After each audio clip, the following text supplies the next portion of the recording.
So much more beyond the playing field. Trade events with Robinhood. Visit Robinhood.com/predict. That's Robinhood.com/predict. Futures and cleared swaps trading involves significant risk and is not appropriate for everyone. Event contracts are offered by Robinhood Derivatives LLC, a registered futures commission merchant and swap firm. My name is Whitney Allen. I am a widow. My husband, Ryan, died. We never thought in a million years we'd have to use life insurance. The unexpected happened. With Ethos, it is so fast and easy. It's 100% online. You can get a quote in seconds, apply in minutes, and get same-day coverage. No medical exams, and you can get up to $3 million worth of coverage through Ethos. Get your free quote at ethos.com/game. That's ETHOS.com/game. Time spent on application may vary. Online health questions required. WXOS HD1 East St. Louis. 101 ESPN is driven by Auto Centers Nissan, home of the lifetime warranty and 30-day return. Rise.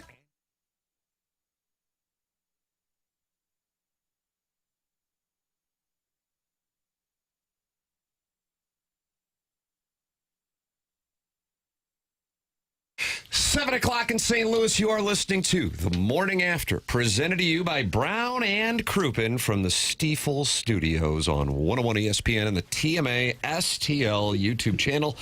Tim McKernan, Doug Vaughn, Martin Kilcoyne with you on the presentation. A gentleman by the name of Jackson Burkett is on the ones and twos, and it's a program here on 101 ESPN that welcomes you to participate in a wide variety of ways. It is the People's Program. Text in 314-399-9646, the Air Comfort Service text inbox.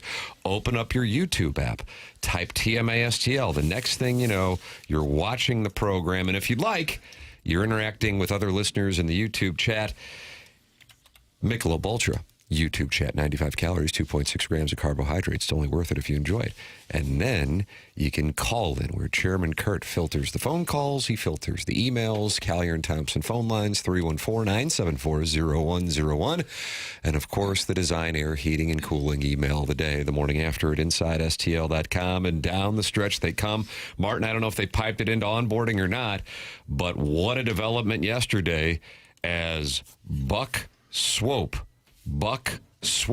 tied Al from Dadeville, and we have a two-way tie at the top with 3 emails of the day left in the month of January.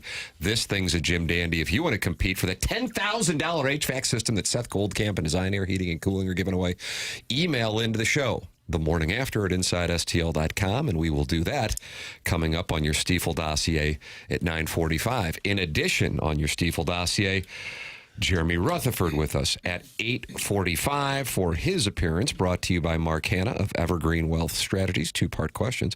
And Billiken head coach Josh Schertz will join us at 9:30, in addition to the Design Air Heating and Cooling email of the day. Doug, a busy night in St. Louis area sports. It's Wednesday, but you said I'd still like to walk across the dance hall for a Sadie Hawkins and pick the cutest boys sitting up against the wall. Who's the cutest boy? Robbie Avila, I guess, is the cutest boy today. Wow. With the game he had last night. Clip that off. I would like to have seen it. I couldn't get ESPN Plus. Oh, my God. Many times I've gotten ESPN Plus. Username, gotcha. Password, gotcha. Where's the game? Nothing. St. Louis U, Mizzou was all on ESPN Plus. Missed it all. So you couldn't watch any of the game? No. Now, what I understand happened, this was what was owning social media last night. What I understand happened is plenty of people were watching it, and then with like 2 minutes left, it switched to another game. Oh, did anybody, Martin, you were probably at the 2 Fox, or were you off yesterday? I was off last night. Yeah. Got home to watch. We had the CBC Father-Son with Matt Vierling. Did a great job. Oh, God bless. Pride of the Detroit Tigers. And got home. I actually watched the wrap-up with Kevin Ryans had recorded the game, but I have not gone back to watch it in its entirety. Don't tell Coach Schertz. But I think it was on FanDuel, was it not? ESPN Plus, but the graphics at the bottom of the screen were FanDuel. Graphics that didn't include the shot clock, the rankings, the team's records, the score, statistics, occasionally the score, and then just occasionally the game. FanDuel is exiting the sports landscape in a beautiful fashion because at approximately 9 o'clock St. Louis time, a little, and I don't know how many people saw this. My wife was watching it in a separate room because Tam Avenue Capital Partners, we're always moving numbers, and I can't be distracted when I'm betting $10 live down here. And was she bothering you? Thank you. Good Lord. And so something pops up on the screen that they're going to switch to another game in 8, 7, 6. I go, I don't know what the hell this is. Dismiss this notification. It's like when you're watching Apple TV and they tell me an MLS game's going on somewhere. Great. Sounds good. Not interested. This thing pops up and goes, yeah, we're about to switch you to another game. I go, dismiss. Apparently, if you didn't dismiss it, you lost the Billiken game, and then when you tried to switch back, you were blacked out. What in the hell is going on out here? I don't know. I had to follow the Gamecast. Ever do that? Where it just gives you a written play-by-play? I was doing that during the banquet. I was trying to figure out what in the heck is going on with this squad, and then watching it down the stretch. I thought maybe this is, we said this after the VCU game, kind of good to be battle-tested instead of winning every game by 15 or 20. Some teams lose by 15 or 20. That's a different topic. Or 26. Sorry, Papers. His head's down over there. It really is. He is no good to us today.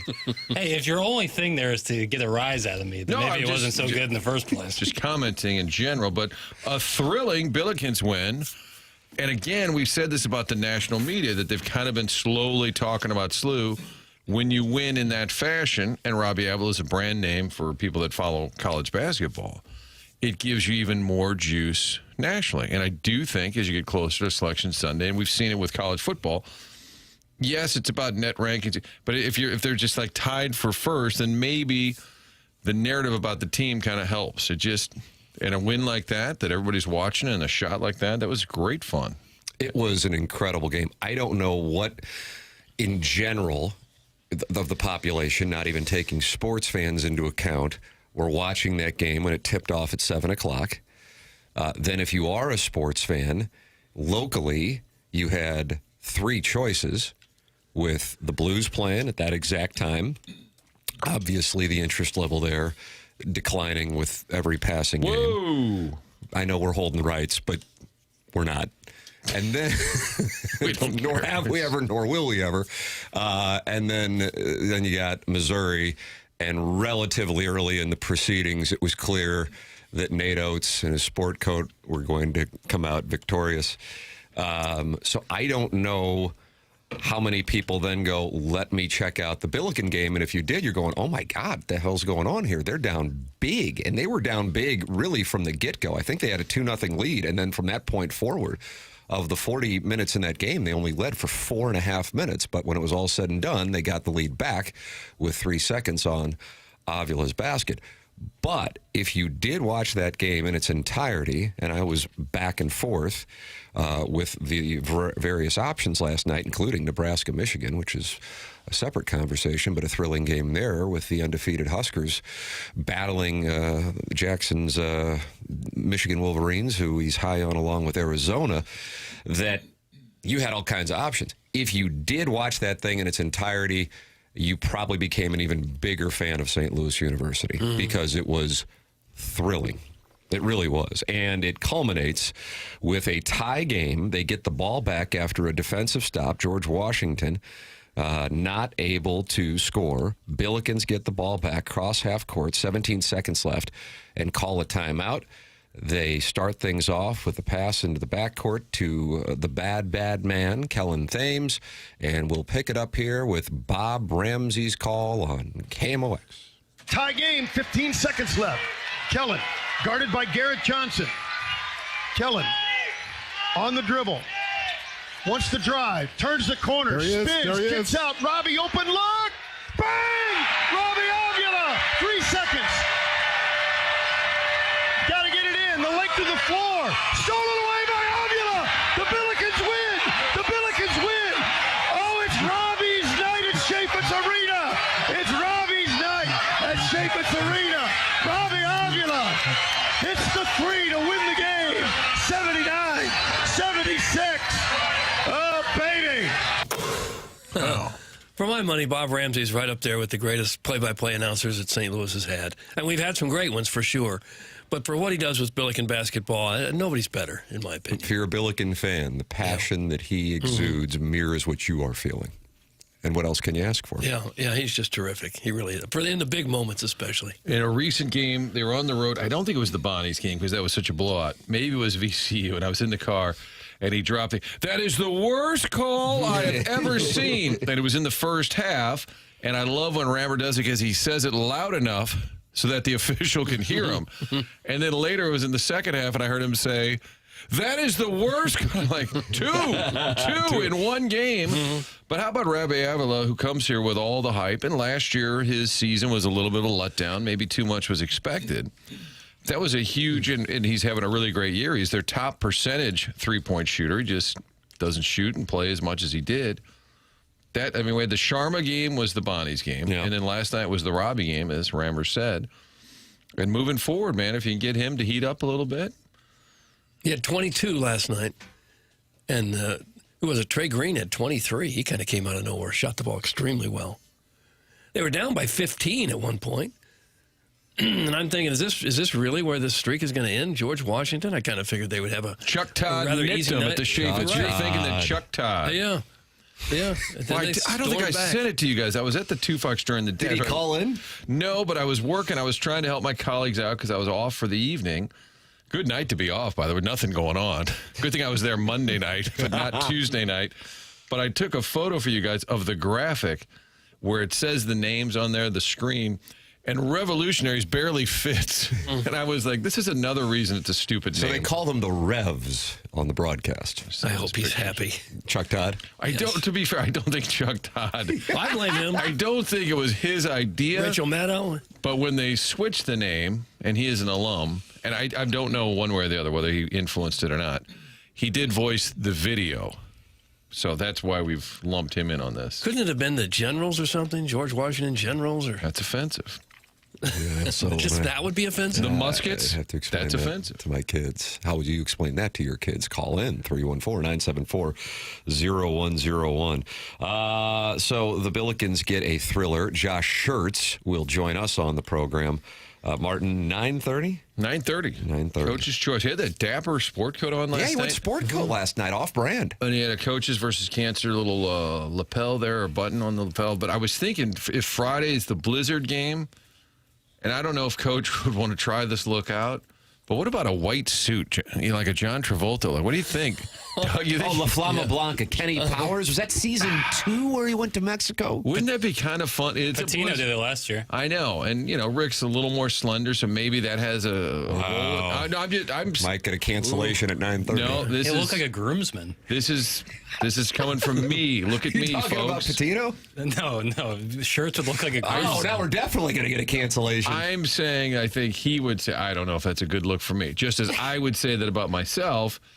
But I kind of wanted maybe a white coat, something kind of doesn't fun. really fit his personality. He needs to go Hollywood. I know. Have sunglasses on out there coaching. As a person who sweats quite a bit, I don't know if Coach Schertz is a sweater, but a white suit with a guy that might sweat a little bit could be tough. It's not my best idea, but I was thinking with the Blizzard, because he had the sharp blue blazer last night, and every once in a while when Bruce Weber would break out the orange, producer Dave, big Illinois guy, he's like, yes, he's got the orange blazer tonight. It's like a thing. So it's just an idea that I feel like has already been put to rest. Kwame Voyukas IV, who to his credit did call in yesterday, starts off right at 7 a.m. I mean, right when I said 7 o'clock in St. Louis. He sent in, good morning, Jackson. Hope all is well. I don't know what that's about. And then he just followed this up at 7:12. Time check brought to you by Clarkson Jewelers, an officially licensed Rolex jeweler. Your ass is grass on Friday, Kilcoyne. So this Kwame Voyukas IV, who we learned what is that? went to St. Mary's. So, you do want to mind your P's and Q's, but it sounds like he's coming for you. But it sounds like he wished Jackson a good morning. So that was a lovely sentiment to start Well, I offered Kwame Vayukis IV. I offered him the opportunity to buy me a beer on Friday. I wonder if is he rescinding that by saying my ass is grass? Did Chet say that in Weird Science? Did Biff say that in Back to the Future? It does sound like one of those old school 80s villain, like the bully in high school. Something that Don Imus would say when he was unhappy with a call. What's that? Grass is grass. Next time I'm in the caucus, Chicago's jersey. Took my son to his first SLU game. Best atmosphere at Chaffetz in a long time. Loudest I've heard it in there since beating Butwa under Travis Ford. That is from the 314. It got loud when they made the run to take the lead in the second half, and then it looked like they were just going to pull away. To George Washington's credit, they responded with a run of their own, but the Billikens went on a 15-0 run to take the lead. 15-0. Yeah. I'm just really happy that the building's packed and that people are really getting Billikens fever. Mm-hmm. If they could keep this kind of thing going for a few years, it's like we would have another major sport in town. I know it's always been there, Division I hoops, but it hasn't been anywhere close to Blues and Cardinals in the way that it's touched the community. And I think if we had a really strong team like this every year, it would really reshape the sports landscape in St. Louis. Part of the opportunity is, coincidentally, and we just haven't really had anything like this with regard to the Cardinals being in the spot that they're in, the Blues continue to spiral, that the opportunity is there. It's also an opportunity for Illinois, not that I think they're particularly concerned about St. Louis, but if they do continue to have the kind of season that they've had so far, Illinois is going to be in St. Louis for the first and second rounds. I don't know how they wouldn't. It would be horse crap if they weren't. And so from that standpoint, along with St. Louis University, who I think if they were to go the rest of the way, and I don't know what the record would be, 30-1 or something like that, if they literally win out and then win the A-10, I think they get to St. Louis. That it provides that opportunity, which then, if you can get to the second weekend of the NCAA tournament, can lend itself to carry more momentum for that Big East conversation that is picking up steam around here. Your thoughts are welcome. 314-974-0101. Collier and Thompson phone lines. 314-399-9646. That is the Air Comfort Service text inbox. And then you've got the Michelob Ultra YouTube chat where friends have gathered this morning. 173 are already in there. Baldwin Beer Bitch says Jackson needs to return his SLU jersey after yesterday's BS. That's in the Michelob Ultra YouTube chat. What did Jackson do that you would have to give back your... That's what you do if you disagree with someone's take, is that you call them out personally. And ask them to give back their clothing? Yeah. All right, I think this is enough harassment of my guy, Papers. No, I was going to. He loves ball. He loves the Hoop Rock. He loves the Billikens. He can't wait to be there on Friday. Calm down, everybody. He just doesn't want to compare squads. Beer Bitch is a TMA Listener of the Month, too. I was going to have a little bit of Maya Copa this morning, but it doesn't seem like people are really even in the mood for that. It seems like they've already made up their mind about me. Tim, I didn't see Maya Copa on the dossier. Is this a late ad? There's from the desk of Jack B. Oh. Basically, what I want to say is that what my statement here has nothing to do with St. Louis University. It has to do with Missouri's performance last night. After the Illinois game, I thought once they got Stone and once they got Pierce back, that a performance like the Illinois game was no longer possible, that they were always going to be in games, therefore they've improved substantially. And last night disproved that theory because they got ran off the floor by a team that they should be competitive with, and therefore I believe I'm going to have to start beginning to put the dirt on the 2025-2026 season for the Missouri Tigers. No. That could wind up being the best news for the 2025-2026 Missouri Tigers, because now they will immediately somehow find ways to win games. That'd be great. And you'd be happy to have a reverse curse. 100%. I cursed them. I mean, it's no joke that after Dennis Gates offered me the scholarship last year, the team went on a tailspin, absolutely fell off a cliff, and really hasn't returned since. So maybe this is what's needed. But yeah, are you interested, therefore, in ranking the? Sure, you can take it. You got it. Illinois, SLU, Mizzou. You got it. Oh my God, there it is! Everyone got it. Yep, yep. You got it. Without much of a doubt. No. Again, and that. Right there, that was a little dig that I won't have. Huh. Put them on the floor. An innocent little comment. Put them on the floor. For all I know, they play 10 times, they win 5 apiece. I don't know. That could be the case. But SLU has put together a better season, more fun to watch, play more productive basketball. Therefore, yes, you can say that they are the better team. They're more consistent shooters. More consistent in everything. Always seems to shoot pretty well. Mizzou last night 4 for 21 from 3-point range. And in college, look at their free throw percentage last night. Fuifu, 8 for 23. Yeah, that is just terrible. That's high school. Who would have thought with the Billikens shooting 11 of 22 from the free throw line that Missouri somehow would be worse? Mm-hmm. So if they'd only just had a respectable amount of free throws, they could have lost by 18. Yeah. If you're coaching an eighth grade team and they're 8 for 23 at the free throw line, you're pretty upset by that. That's it. That would be bad 3-point. That would be bad from field goal. Yeah. It's unexplainable from free throw. And you can be mad at Gates all you want. That's on the players. You can be mad at Gates about a lot of things, including playing Sean Phillips and Mark Mitchell on the floor at the same time. But what you can't be mad at for him is free throws. That's on the players. These guys are D1 athletes making money now. They have to be able to make free throws. Do you think Sean Phillips heard that Brody called him a peanut butter and jelly sandwich? On a warm day. That's why he came out and went 5 of 6 from the field? Jugs in D.C., Doug, as you know, is a former, I can't say colonial because then I'd have to take some time away. Mm-hmm. God, doesn't that sound good right around now? Taking some time away. Yeah. Revolutionary. And he is actively texting this morning. I mean, actively. He was ready to go right at 7 o'clock as well. GW was a lock. Where's my money, Brody? Did he have a wager with Brody Herman? I don't think so. Okay. It was Chuck Todd. He sucks. Tell that tool, Kwame Voyukas, to pay me too. Does Jackson still think Mizzou is better than SLU? GW is miles better than Mizzou. That's Jugs in D.C., Doug. And he went to George Washington. Okay. Loves Mike Jarvis? I assume he does. Kind of look like a guy on Star Trek. Had that weird beard. We're in an era where nearly every game comes down to how are you shooting from 3-point range. And if you have a night like Mizzou has, you could get blown out by anybody when you shoot 8 for 30? No, it was 4 for 21 from 3-point range. And now they're sideways with awful. Jackson for saying Maya culpa. Nice Latin, bitch. That was a harsh version. Gosh. And then Manupol Eligible said it is pronounced mea culpa. Oh, God. Jeez. So now you need to apologize. Come at me for other stuff. Come at me Tim, we're going to lose him. We're going to lose him. This is it. Holy hell. I watched a lot of the SLU game last night. The A-10 is so clearly mediocre. Mid-tier athletes, slower pace. SLU fans are delusional. Cute little team, though. That's from the 314. Gosh, Doug. Not nice. Oh, Doug. Keep your personal opinions to yourself. And to your homeboys. So SLU is 20-1. They would have 13 left if you won your 3 at the conference tournament. So the potential to be 33-1. You'll probably 33-1. All right. I would say you're going to probably get nicked somewhere. I mean, whether it's at Dayton or whoever. I mean, Dayton losing last to Rhode Island. Yeah, I mean, the A-10 is very, very winnable this year, for sure. You have very, very bad. Well, okay.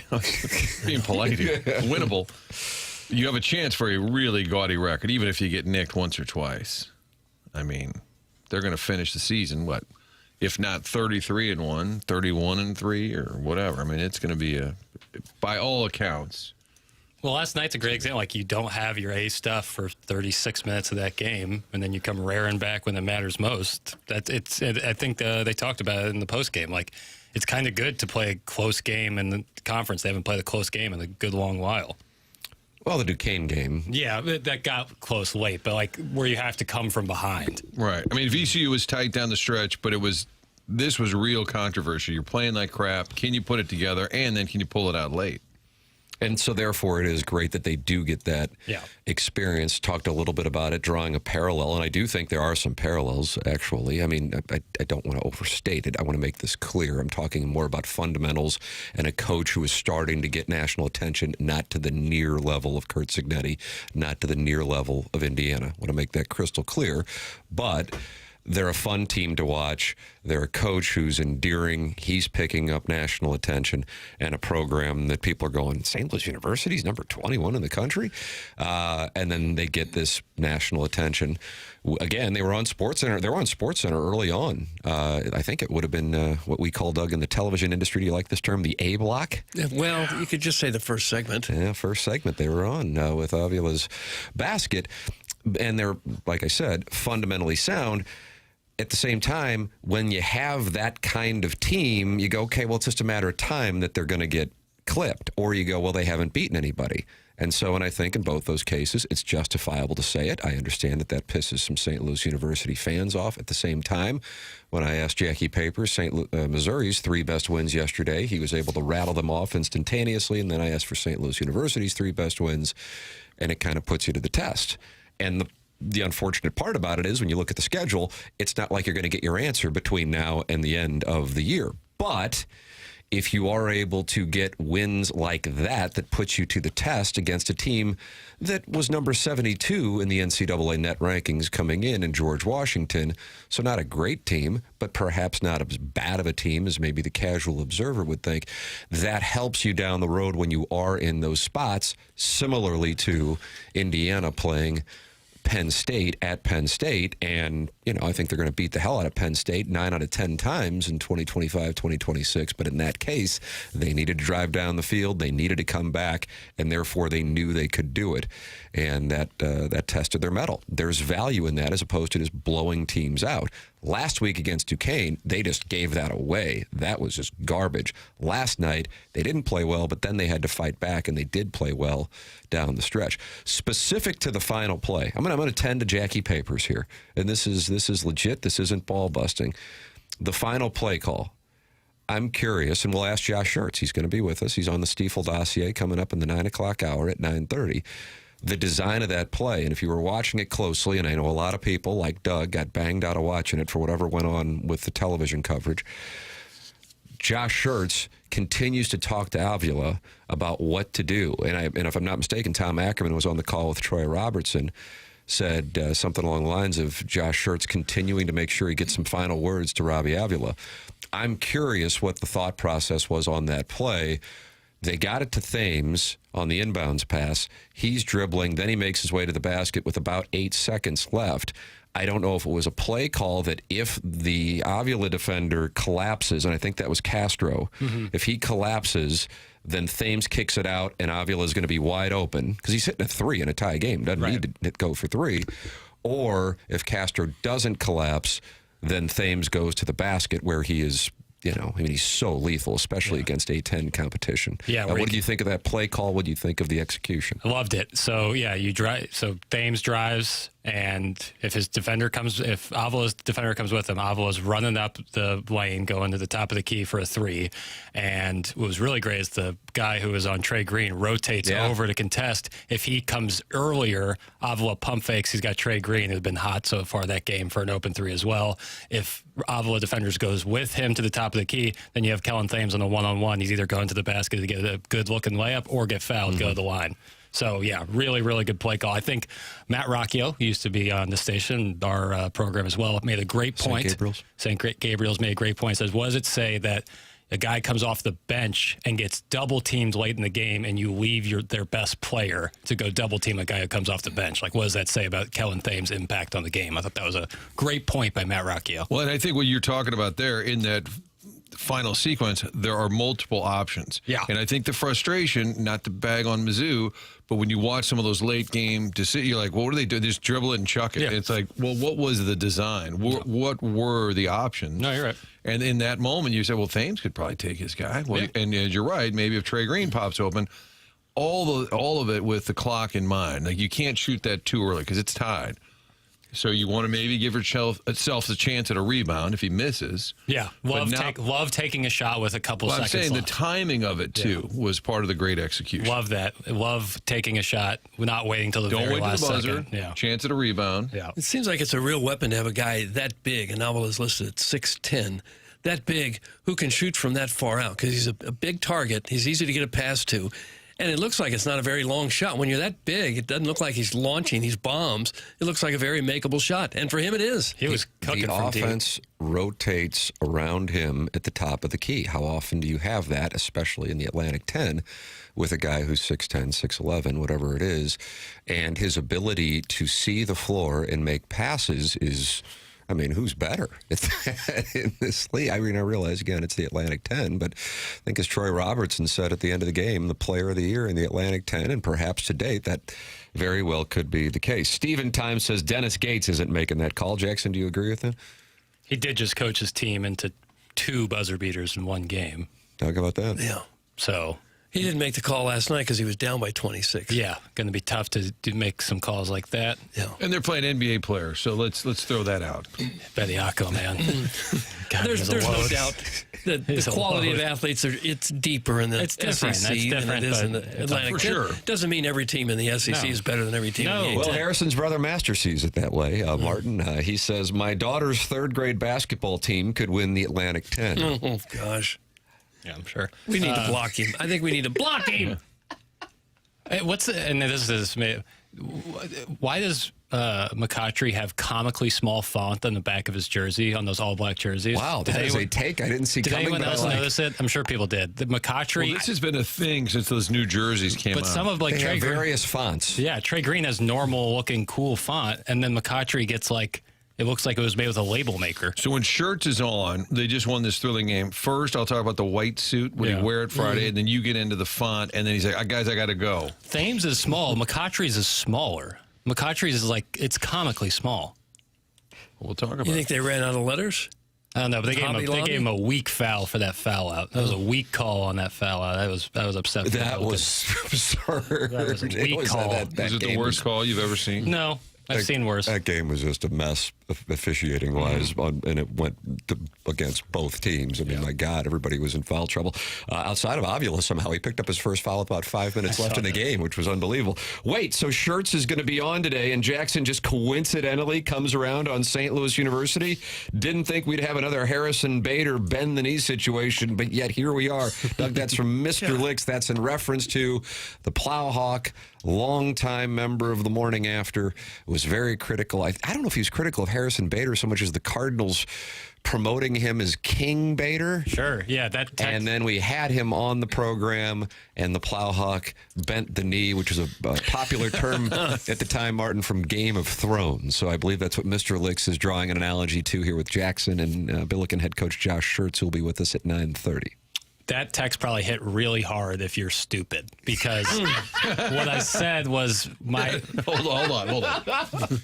That text could be the title of the segment. Hit really hard. I already put mea culpa. Yeah, so my mea culpa, and I'm going to keep pronouncing it that way. I don't give a damn. It's a dead language anyways. It's a shot at my 4 years of lad. Yeah. What about Max and Rushmore? He tried to bring it back. He did to no avail. I said that had nothing to do with SLU. It had to do with Mizzou's performance last night. And once more evidence is shown to me, I can then make more decisions, can change my opinion on things once more evidence is presented to you, which is how it's worked since, the beginning of human history. See, I think realistically, I don't think St. Louis University necessarily goes, oh, after that performance, they're better. I think you're probably going Missouri just as... I just didn't think Mizzou had the thing that they had against Illinois where they are allowing them to just pour on points and have no response. I thought that was over with, but they proved last night that still exists. Therefore, you cannot be a real serious team with that gene. They are so frustrating to watch. Yes. I enjoy watching St. Louis University. Meanwhile, Missouri is so frustrating to watch. Jackson, why is it? If you agree with that premise, by the way, okay. They take impossibly long to set up a half-court offense. They won't start an offense until 12 seconds left. They have no concept of spacing. They essentially run themselves like an AAU team, where if they're not scoring in transition, they're likely not scoring at all, and rebounding can be optional. They're abysmal from the free throw line during some games. They make silly mental mistakes and then don't capitalize when they create turnovers. It's the antithesis of what it was last year, where it was, yeah, we're probably going to allow a lot of points, but we're going to score even more. This time, they got nothing offensively. They refused to space the floor. It seems like Mizzou's offense is largely ad lib. Yeah, that's the AAU aspect. Some nights it works, and some nights it fails miserably. That's the AAU aspect of it, and it's incredibly frustrating. They continue to throw these lobbed post-entry passes that get picked off on the backside every single time, yet they do it over and over again. They force shots. Anthony Robinson has regressed more than I've seen a Mizzou player in a long time. It's really, really frustrating. I'm not a big Jackson fan myself. Hell yeah. But I do think he is getting unfair treatment here. SLU might be the better team, but they are a mid-major team that doesn't play the SEC schedule that Mizzou does. The argument can be made that SLU would struggle against an SEC schedule. I do believe SLU is better because of their shooting ability. I just feel like Jackson is getting unfair heat for a take I didn't think was that outlandish. Doug, that's from Box. Okay, Box. Shout out to Box. What do you think SLU's record would be if it played Mizzou's schedule? I truly don't know. I truly do not know. I don't think they would do well against Florida because I just don't think they match up well. Who knows against Kentucky? 20-1 for sure. Well, no, they wouldn't be. But, I don't know. It's too hard to say because I don't really have a reference point from SLU. But they might have 14 or 15 wins still. In the SEC? If St. Louis U played Mizzou's schedule? Oh, to this point, including non-conference? Yeah, probably. Well, I think you have to walk through it. Would they have beaten Kansas?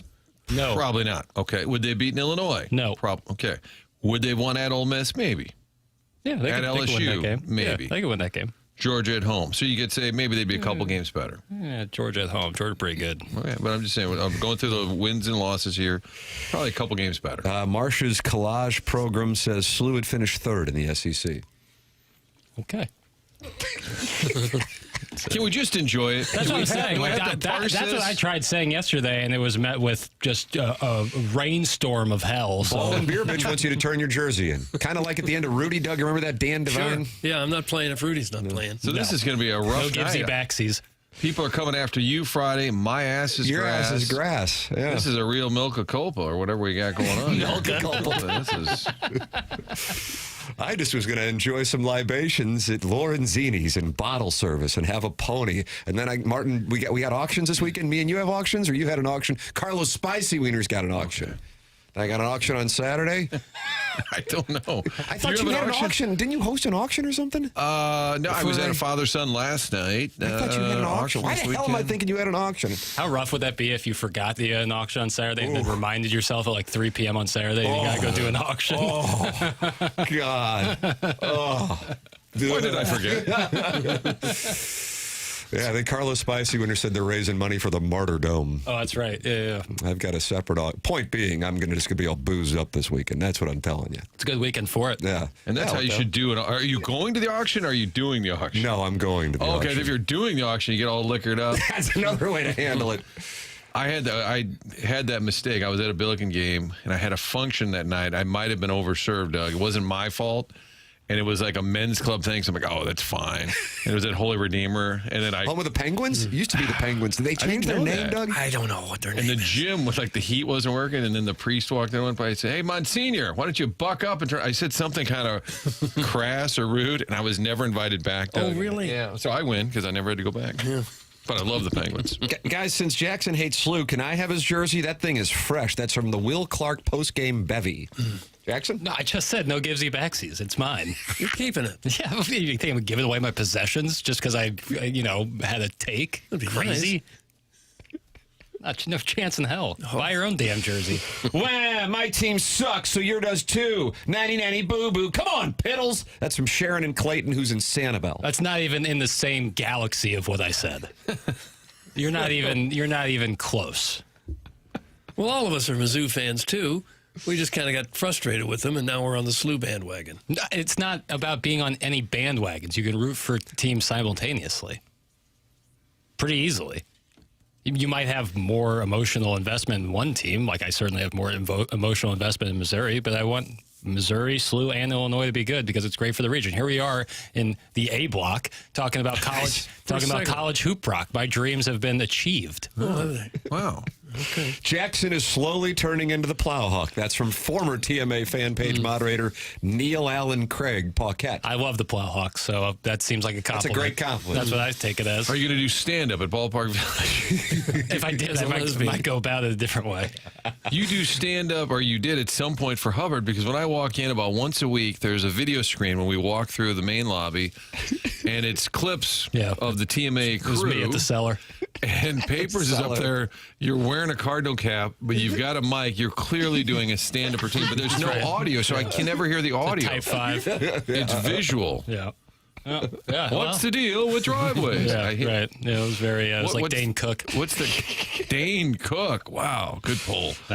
Shrimply Pibbles, who Doug has been a long-time listener, sends in pictures of his wife, but stopped doing it after I took Mississippi State to cover against Missouri in November. Is that right? Says, the way the Tiger season is going, Gabe is going to have to start showing some feet post-game to get an audience. I wonder how things went on the post-game show last night. I didn't tune in. And he says, Power Mizzou is a cesspool of towny depression right now. Oh. Gabe needs to show some feet pics to re-engage the audience. That's from Shrimply Pibbles. His own feet? Gabe gonna take off that shirt, you hear? People watch him on YouTube to see his feet? Give me your fucking feet! See? Apparently so. Is there a context to that, Papers? Do we know why that was feet? said? Yeah, well, no, the it's drop. not well, people want us. That was from Gabe's post That was on game. the post-game show, I think, following the Alabama game. People get frustrated and they just want to see Gabe's body. Don't you do that with all your, local reporters? I don't get a lot of email. I don't get a lot of emails after the show. You're welcome to get involved. Many are choosing to do so in a wide variety of ways. Text in 314-399-9646. Air Comfort Service, sponsor of the text inbox. Talk it over in the Michelob Ultra YouTube chat where 207 friends have gathered this morning. Open up the TMA STL channel on YouTube when you open up your YouTube app, or type in youtube.com/TMA STL. Subscribe to the channel. 6,480 friends have done so. And, of course, you can call in the Callier and Thompson phone lines, 314-974-0101, and email in themorningafter@InsideSTL.com for the Design, Air, Heating, and Cooling email of the day. Jackson, when I'm looking at the standings, I don't know what's going on because I see Marv has 4 wins. Okay, so my computer's acting up. Because if I'm not mistaken, it's Allen, Dadeville, and Buck Swope tied with 3. That is accurate. I don't know. Marv doesn't have a win. No, get out of here, Marv. Get out of here, Marv. That could also be It the was title certainly of the my segment. fault. I don't know what was happening there, but yes, we're good now. So Allen, Dadeville, and Buck Swope are tied at 3 apiece. The incel from the other side of the couch has 2, and then a wide variety of people have 1. You still could, theoretically, rattle off 4 straight and win the Design, Air, Heating, and Cooling email of the month by tying on Friday and then winning a sudden death playoff on Monday. I think Seth Goldcamp of Design, Air, Heating, and Cooling online at designairservice.com. Martin's a client, Doug's a client, I'm a client, and they're the longest running sponsor. Is planning on coming in, handing a big check to a winner whenever the winner is determined, but that winner might not be determined until Monday if you have a 1-game playoff with Allen Dadeville and Buck Swope. Doug, those 2 gentlemen would be writing a $10,000 email on Monday morning. Sweet mother of mercy. You think they've got started today already with their emails?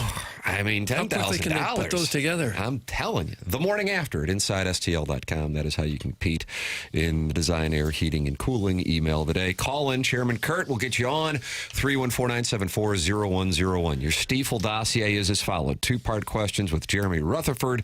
That's coming your way at 8:45. Billiken head coach Josh Schertz with us at 9:30.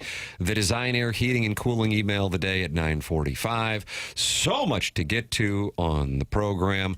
The Blues with the loss last night, Missouri with a debacle last night in Tuscaloosa, the Billikens with the comeback win, Nolan Arenado speaking on foul territory or fair territory. I can never keep him straight, but either way, he's talking to guys with hats on backward. Foul. Thank you. We'll have that audio regarding his impressions of what took place here in St. Louis. All that to come on TMA. Presented to you by Brown & Group on 101 ESPN and the TMA STL YouTube channel.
There you go, Doug.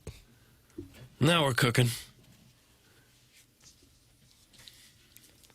This is music for the ages.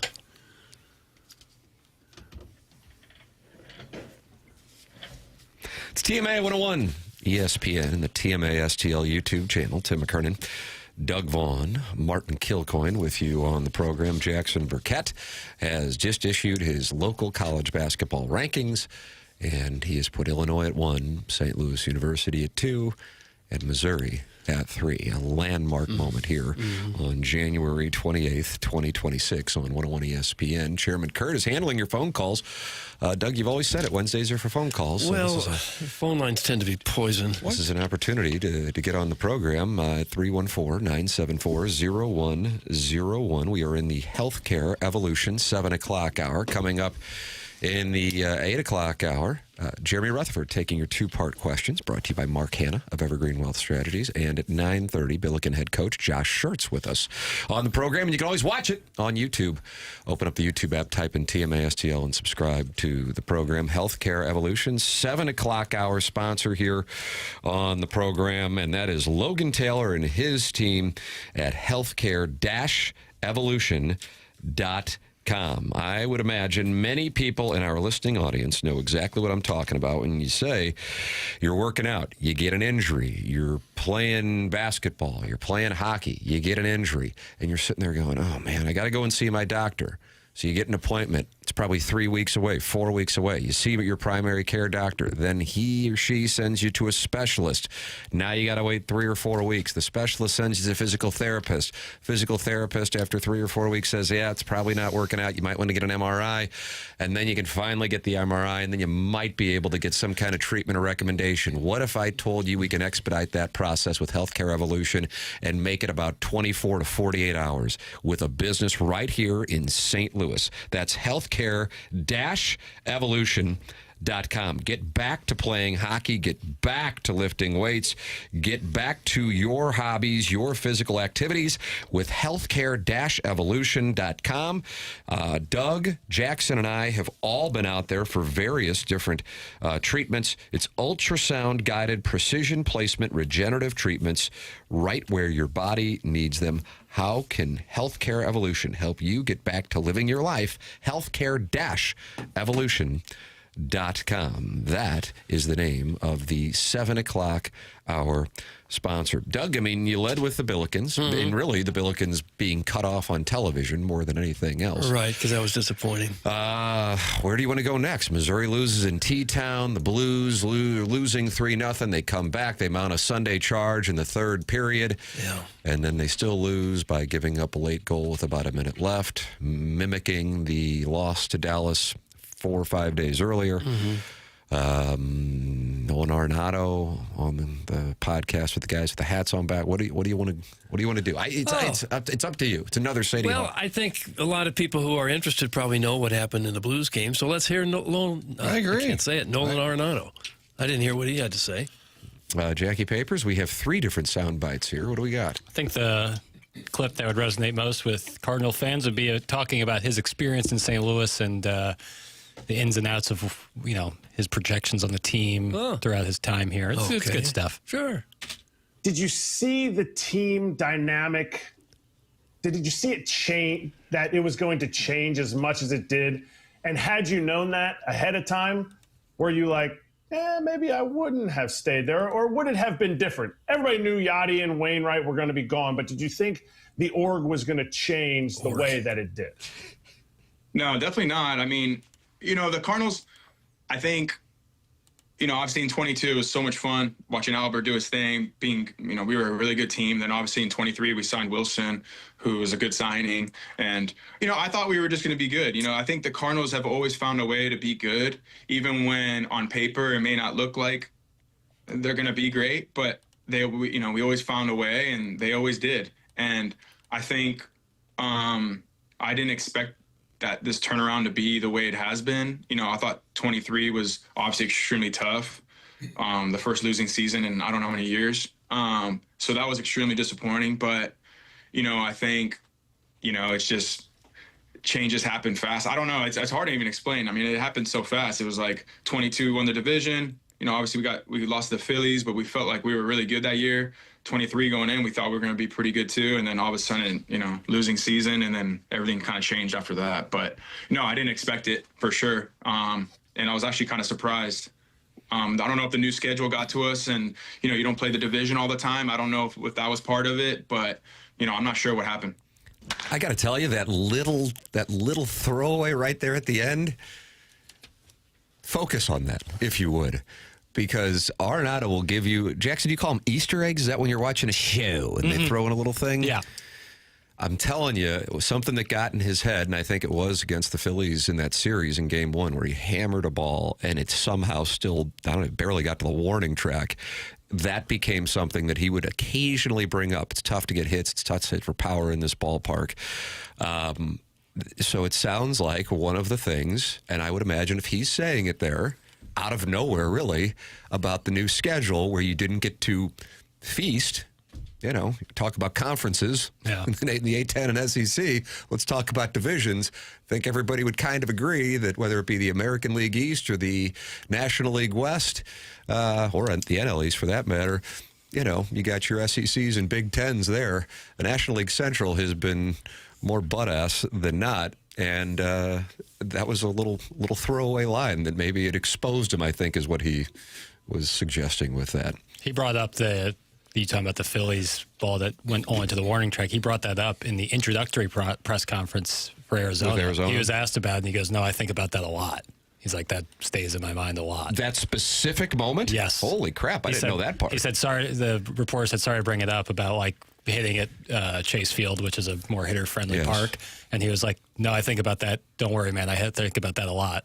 That specific at bat? Yep. Holy crap. Yeah. Wow. He did have 34 home runs one year here and 30 the next. Right. So he was hitting them out at some point. And I think he's holding back. It's interesting. He'll go from we and they like they over, which granted he's not on the team anymore, but I think he was so frustrated with this once proud franchise, in a way, kind of like the fans, like, holy smokes, how did this happen on our watch? I think he felt when he was coming to St. Louis, this is one of the best organizations in the history of the game. He saw it disintegrating, but he can't really speak out too much because he didn't play well. And I think that's, like, he'd be a great sounding board, like, holy smokes, what are you doing around here? Saying you're the freaking St. Louis Cardinals. But he knows he can't be too critical because his play dropped off. But I think his frustration is very real, and I think a lot of fans feel the same way. Like, how did this happen? These are the Cardinals. Or he had watched from afar and couldn't wait to be a part of it. They were always in the NLCS. They were always a playoff team. And he's like, all right, I'm finally here. Now, it takes a miracle the first year, but they played a wild card. It was a playoff game in L.A. The next year, because of Albert, they're hosting October baseball. But it was all kind of a mirage there, the two things. Albert in 22, the 17-game winning streak in 21. You get credit for that. And then the patchwork pitching each year just kind of did enough to get him in. But I think as it was falling apart, he was in shock. Like, this is the St. Louis Cardinals. If the NL Central's so bad, how is it that a team from the division still makes the playoffs every year? It's from the 314. Doug, you want to answer that one? Well, because the committee the winner put him to the eye test. The first place team is going to make the playoffs every year. That was like an SAT question. The written form. Yeah. Central Division champion, you're in. There. It's kind of like the NFC South this year, where the Panthers and Buccaneers had rooting interest in the Falcons and Saints game to get in with their dog crap record. Good take, Marty. That's from Pele Blanco. Wow. Martin is spot on. That's from Hardy Hancock. Look at this, Martin. Wow. Here you go. I thought my ass was grass. Nope, that's Kwame Nwoyukas the fourth. Who is a class of 2017, and he's 6'1", 205. Yeah. Like Nolan Gorman. Sizing him up for a Papers showdown. What a simpleton, letting one at bat control his forward-moving thinking. Move on! I know age is the main reason, but if you are also defeated mentally, it causes your downward trajectory to spiral faster. That's from the Hoosier Trojan Horse. I want to make it clear that a reporter brought up that hit, that at bat. That at bat. And he talked. I'm really surprised a reporter. I mean, I'm operating in the weeds for an Arizona reporter. For an Arizona reporter, exactly right. Because I think I think because Arenado's talked about it before, some years after. So the Hoosier Trojan Horse, his premise, I think there's something to it. It really did get to him. He just kind of rolled his eyes and he became defeated by it. Yeah. And again, it's a flyout. And now it's stupid that you play best of 3 series after 162 games, but that's not Nolan Arenado's problem. So it was a critical at bat, but you really got, like, I would imagine there's way more people in the audience who don't remember that than do. Right. You know? Right. But I think it's compounded by the fact that he hasn't had, and in limited, but he hasn't had much postseason success. Yes, so the fact that it was a playoff game, he's still relatively the new guy in St. Louis with this great, proud franchise that he couldn't wait to be part of. And I think he just craved that moment to have, I mean, I was in L.A. for that wild card game, and a national reporter said, "Oh, yeah, Arenado really struggles in the postseason. Everyone knows it." And I said, "How many games has he played?" I said, and you know, he had an 0 for 4 that night. That he didn't do well in the Phillies series. I think he knew that narrative was out there. I think that's why that at bat sticks out even more. Martin is handsome. That's from the Big Show. They're coming in tomorrow, Martin. I'd be surprised, really, if a player of his caliber let one at bat affect him that much. It's pretty weak if it does, because he's had who knows how many thousands of at-bats at this point, and he probably had some creep over the wall where he didn't think he got all of it. I mean, you got to be tougher mentally than that. I think probably when the team around you is falling apart, that's when your game you start looking for things that aren't going well. I think that's what happened to him here. The team just fell apart, and so he wasn't very happy. How could you be? Who's happy on a team that's 19 games out of first place? Probably nobody. Especially when he had kind of experienced that exact situation in Colorado. Right. Never thought it was going to happen here. Did get into the playoffs with that winning streak in 2021. And as you mentioned, 2022, a legitimately good team. I mean, that was a team that was 90-plus wins. I would call it a great team, actually. And the organization was active at the deadline in bringing in Jose Quintana and Jordan Montgomery. But then how quickly it changed in 2023. And do you remember, Martin, that following that season, John Mozeliak flew out and met with him at his home in Southern California to discuss, because he, at least publicly, I guess, there was a decision to make regarding an opt-out clause. And so that was something that I know the St. Louis area sports fans were monitoring as to whether or not he would opt out. And so the thought process was, are the Cardinals going to commit to doing something? Because Arenado could opt out. And that was a real concern among Cardinal fans. And then just 3 years later, the concern became, oh no, he turned down the trade to Houston, which is something that he talked about on Foul Territory, Jackson.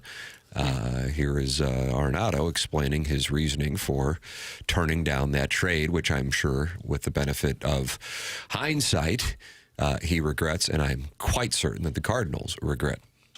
I mean, I know we're harping on this, but it's just such a unique situation. Last year, the rumors were, you're going to Houston, and then you say no, and then everyone's like, this Nolan Arenado is a terrible human being because he doesn't want to go to Houston. He doesn't want to win, right? I've known you for a long time. I've known nothing about other than you want to win, and you're a great dude, and you want to compete, and you teach young guys, and you come to work every day.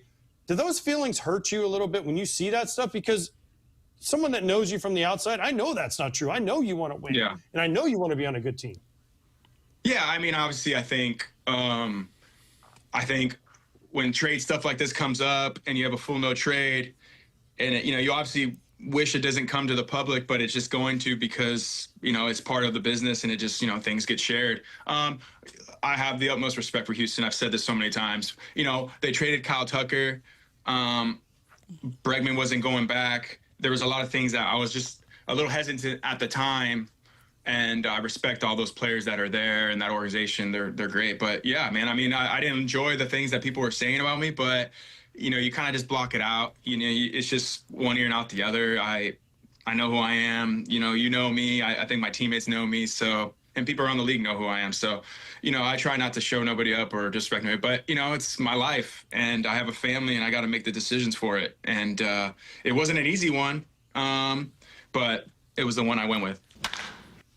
Okay. I don't care for the premise of the question. The guy says, people thought you were a bad human being because you didn't go to Houston. Come on. It was a little exaggerated. I have to tell you, that was A.J. Pierzynski, former Cardinal for 30 games or something, asking the question.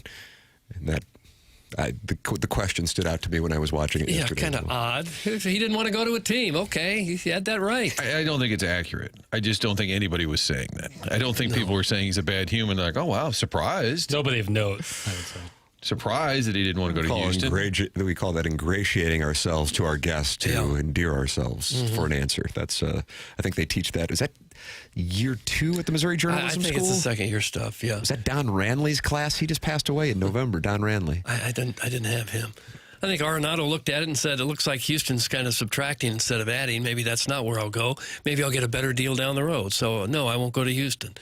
That's probably all there was to it. Thinking the Cardinals would be better than they were. I don't think any of us thought the Cardinals were going to be one of the better teams in the National League the last couple of years.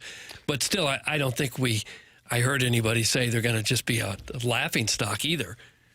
Going into 2025, the expectations were incredibly low. I think we would all agree with that. And I think even with Tucker, the over-under, I think, was 76.5 on wins. Wouldn't you still have gone, even with Tucker traded from Houston, I'd still say that's a better team, better chance to be in October than in St. Louis. I think he overplayed his hand and thought it was early. Remember, it was early in the offseason. Yes, it was early in December. And I think his belief was, well, something better will come along. And he kind of rolled the dice. And that stadium with that short left field, he might have hit 40 home runs there again. Yeah, you want to talk about a ballpark. That's the antithesis there. I guarantee on a lie detector he would say, I know, I should have gone to Houston. Yeah, probably so. Doesn't make him a bad human being. Why did you set that up as the premise, Doug? A.J. Przinsky is the Jim Acosta of baseball journalism. That's Eric in the Central West End. Who would have thought Jim Acosta would get referenced this morning? But, Doug, here we are. Here we are. As we enter into the 8 o'clock hour, which is brought to you by Fisher Window and Door Store. We're broadcasting from the Stiefel Studios. Tim McKernan, Doug Vaughn, Martin Kilcoyne with you. Jackson Burkett is on the ones and twos, and Chairman Kurt taking your phone calls on the Collier and Thompson phone lines at 314-974-0101. And you can compete in the Design Air Heating and Cooling Email of the Day by emailing in for our Design Air Heating and Cooling Email of the Day the morning after at InsideSTL.com. What a showdown we have here as we head down the stretch with only 3 more emails of the day left in the month of January, and the $10,000 HVAC system prize on the line. Allen Dadeville and Buck Swope are tied with 3 wins apiece. But anybody can still win this thing. Email in the morning after at InsideSTL.com. Martin, Design Air Heating and Cooling. Love Design Air because they're going to get you fixed quick with a great team. The employees come out and they know what they're doing, which is essential, but also they're polite. They're not pushy. They're not trying to sell you something. They'll get the repair done. If you're in the market to replace your HVAC, then they'll come out. That's a different topic. They're not there selling you until you're ready for a new unit. Then they'll come out, make the presentation, explain all of the industry changes. That's what's amazing to me. I had no idea. They start walking through it, quality of air, humidity percentages, all these different things they can control now. You can get it on your phone. I could change the heat. Doug, I could change the heat right now. Really? On my phone. Nice. They'll teach you all of that after the installation. It's just a great team. They've been around for more than a century. St. Louis based. We love hearing that. Family owned. We love hearing that. Sometimes a St. Louis company can sell out of town. They just keep the name the same, but it's not quite the same when they sell to somebody from out of town. This is based right here. Seth and his team. Great job year in, year out. It's designairservice.com. Get online for all your heating and cooling needs. Email in the morning after at InsideSTL.com for the Design Air Heating and Cooling email today on the Stiefel dossier. That's coming your way at 9:45. Billiken head coach Josh Schertz will be with us live on the program at 9:30. And then Jeremy Rutherford in studio with your 2-part questions at 8:45. That's brought to you by Mark Hanna of Evergreen Wealth Strategies. The program's called The Morning After, presented to you by Brown and Crouppen on 101 ESPN and the TMA STL YouTube channel.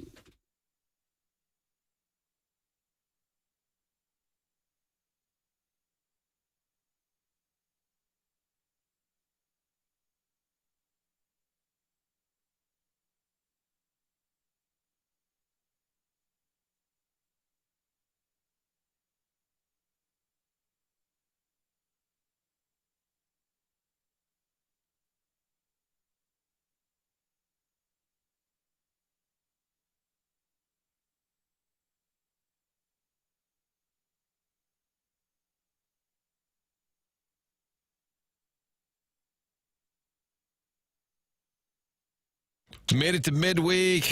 Started to think about the weekend. Need a place for lunch. Papers every day. I said, let's do it. Let's go to the Village Bar, have a little lunch, cheeseburger, waffle fries. You can get a salad if you want. Eat light. Maybe it's happy hour, meeting some friends after work, grab a cold beer. Also, when you're at the Village Bar, make sure you sample the products that are 1879, the rye, the bourbon, Red Barn vodka, all of it made out back in the barn. 1879distilling.com is the website, tells the whole story, why they started this, the German heritage of distilling here in St. Louis. That tradition now continues right out back at the Village Bar. Such a great hangout for friends and family with the game on, get-togethers, whatever it is. And then on the weekends, noon to 5 Saturday, you can go and be a part of the tasting room. It's connected to the Village Bar. It's right there on the east side of the building. Beautiful spot, too. It's sort of like a gift shop for Village Bar in 1879. Noon to 5 on Saturdays, a little tasting room. Find out more about the products, the award-winning spirits. They've been picking up awards throughout the region over the last couple of years. There is a difference. Find out what it's all about. Stop by the Village Bar and ask them for 1879 Distilling.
This is Jackson with a Sports Center update brought to you by Saliga Heating and Cooling. The Blues lose last night 4-3 to the Dallas Stars. Off today, back in action tomorrow as they take on the Florida Panthers. Pre-game at 6, puck drop at 7 right here on 101 ESPN. That was another Sports Center update brought to you by Saliga Heating and Cooling, a Daikin heating and air conditioning dealer.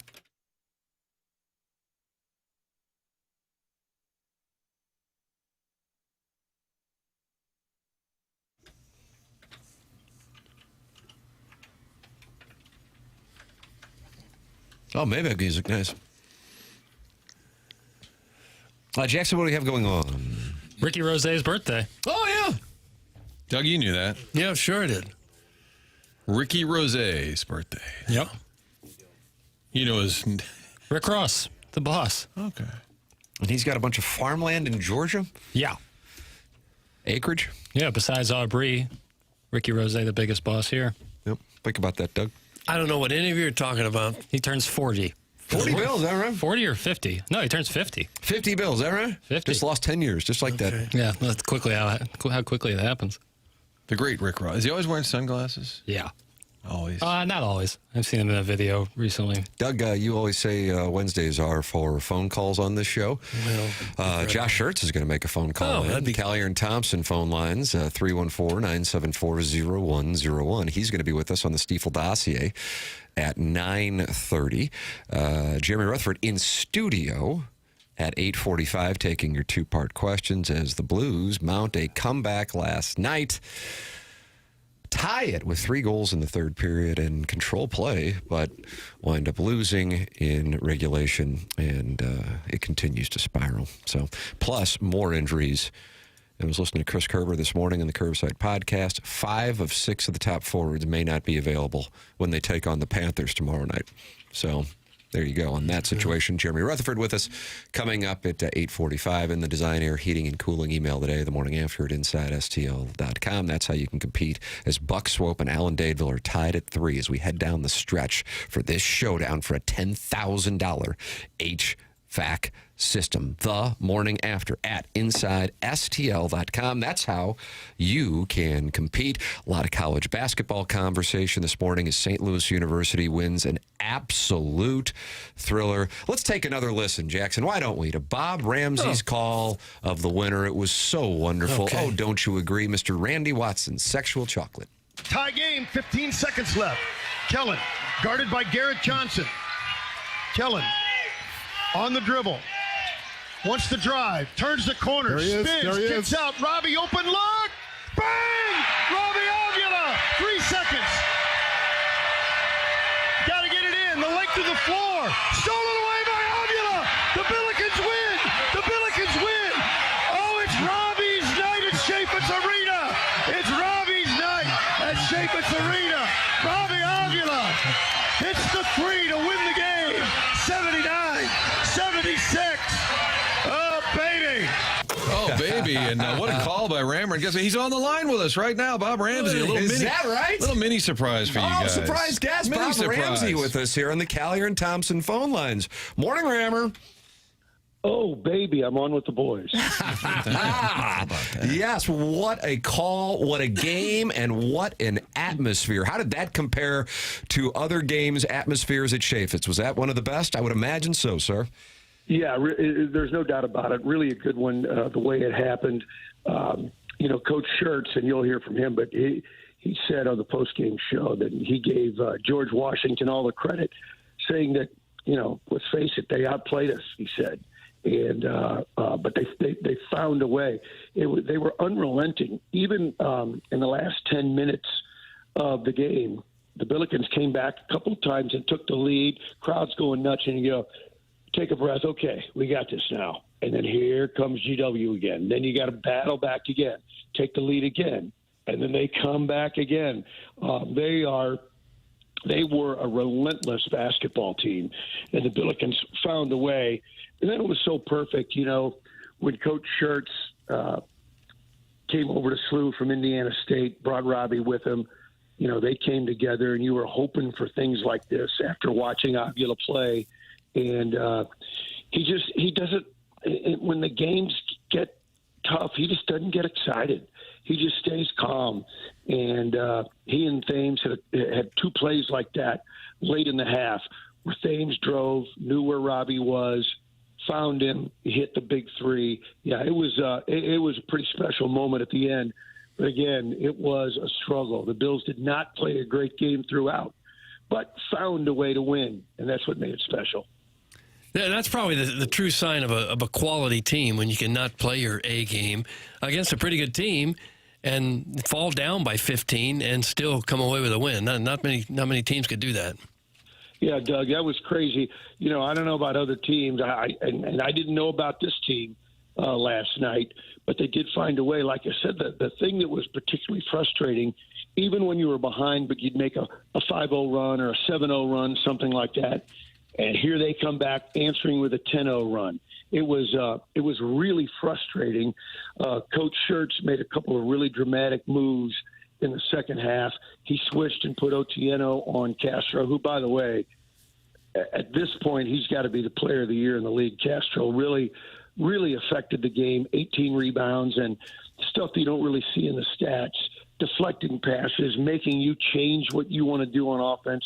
He's really a nice player. Anyway, and then late in the game, a dramatic switch, putting Robbie on the extremely athletic Castro, and he really did a terrific job and kind of stymied what they were doing.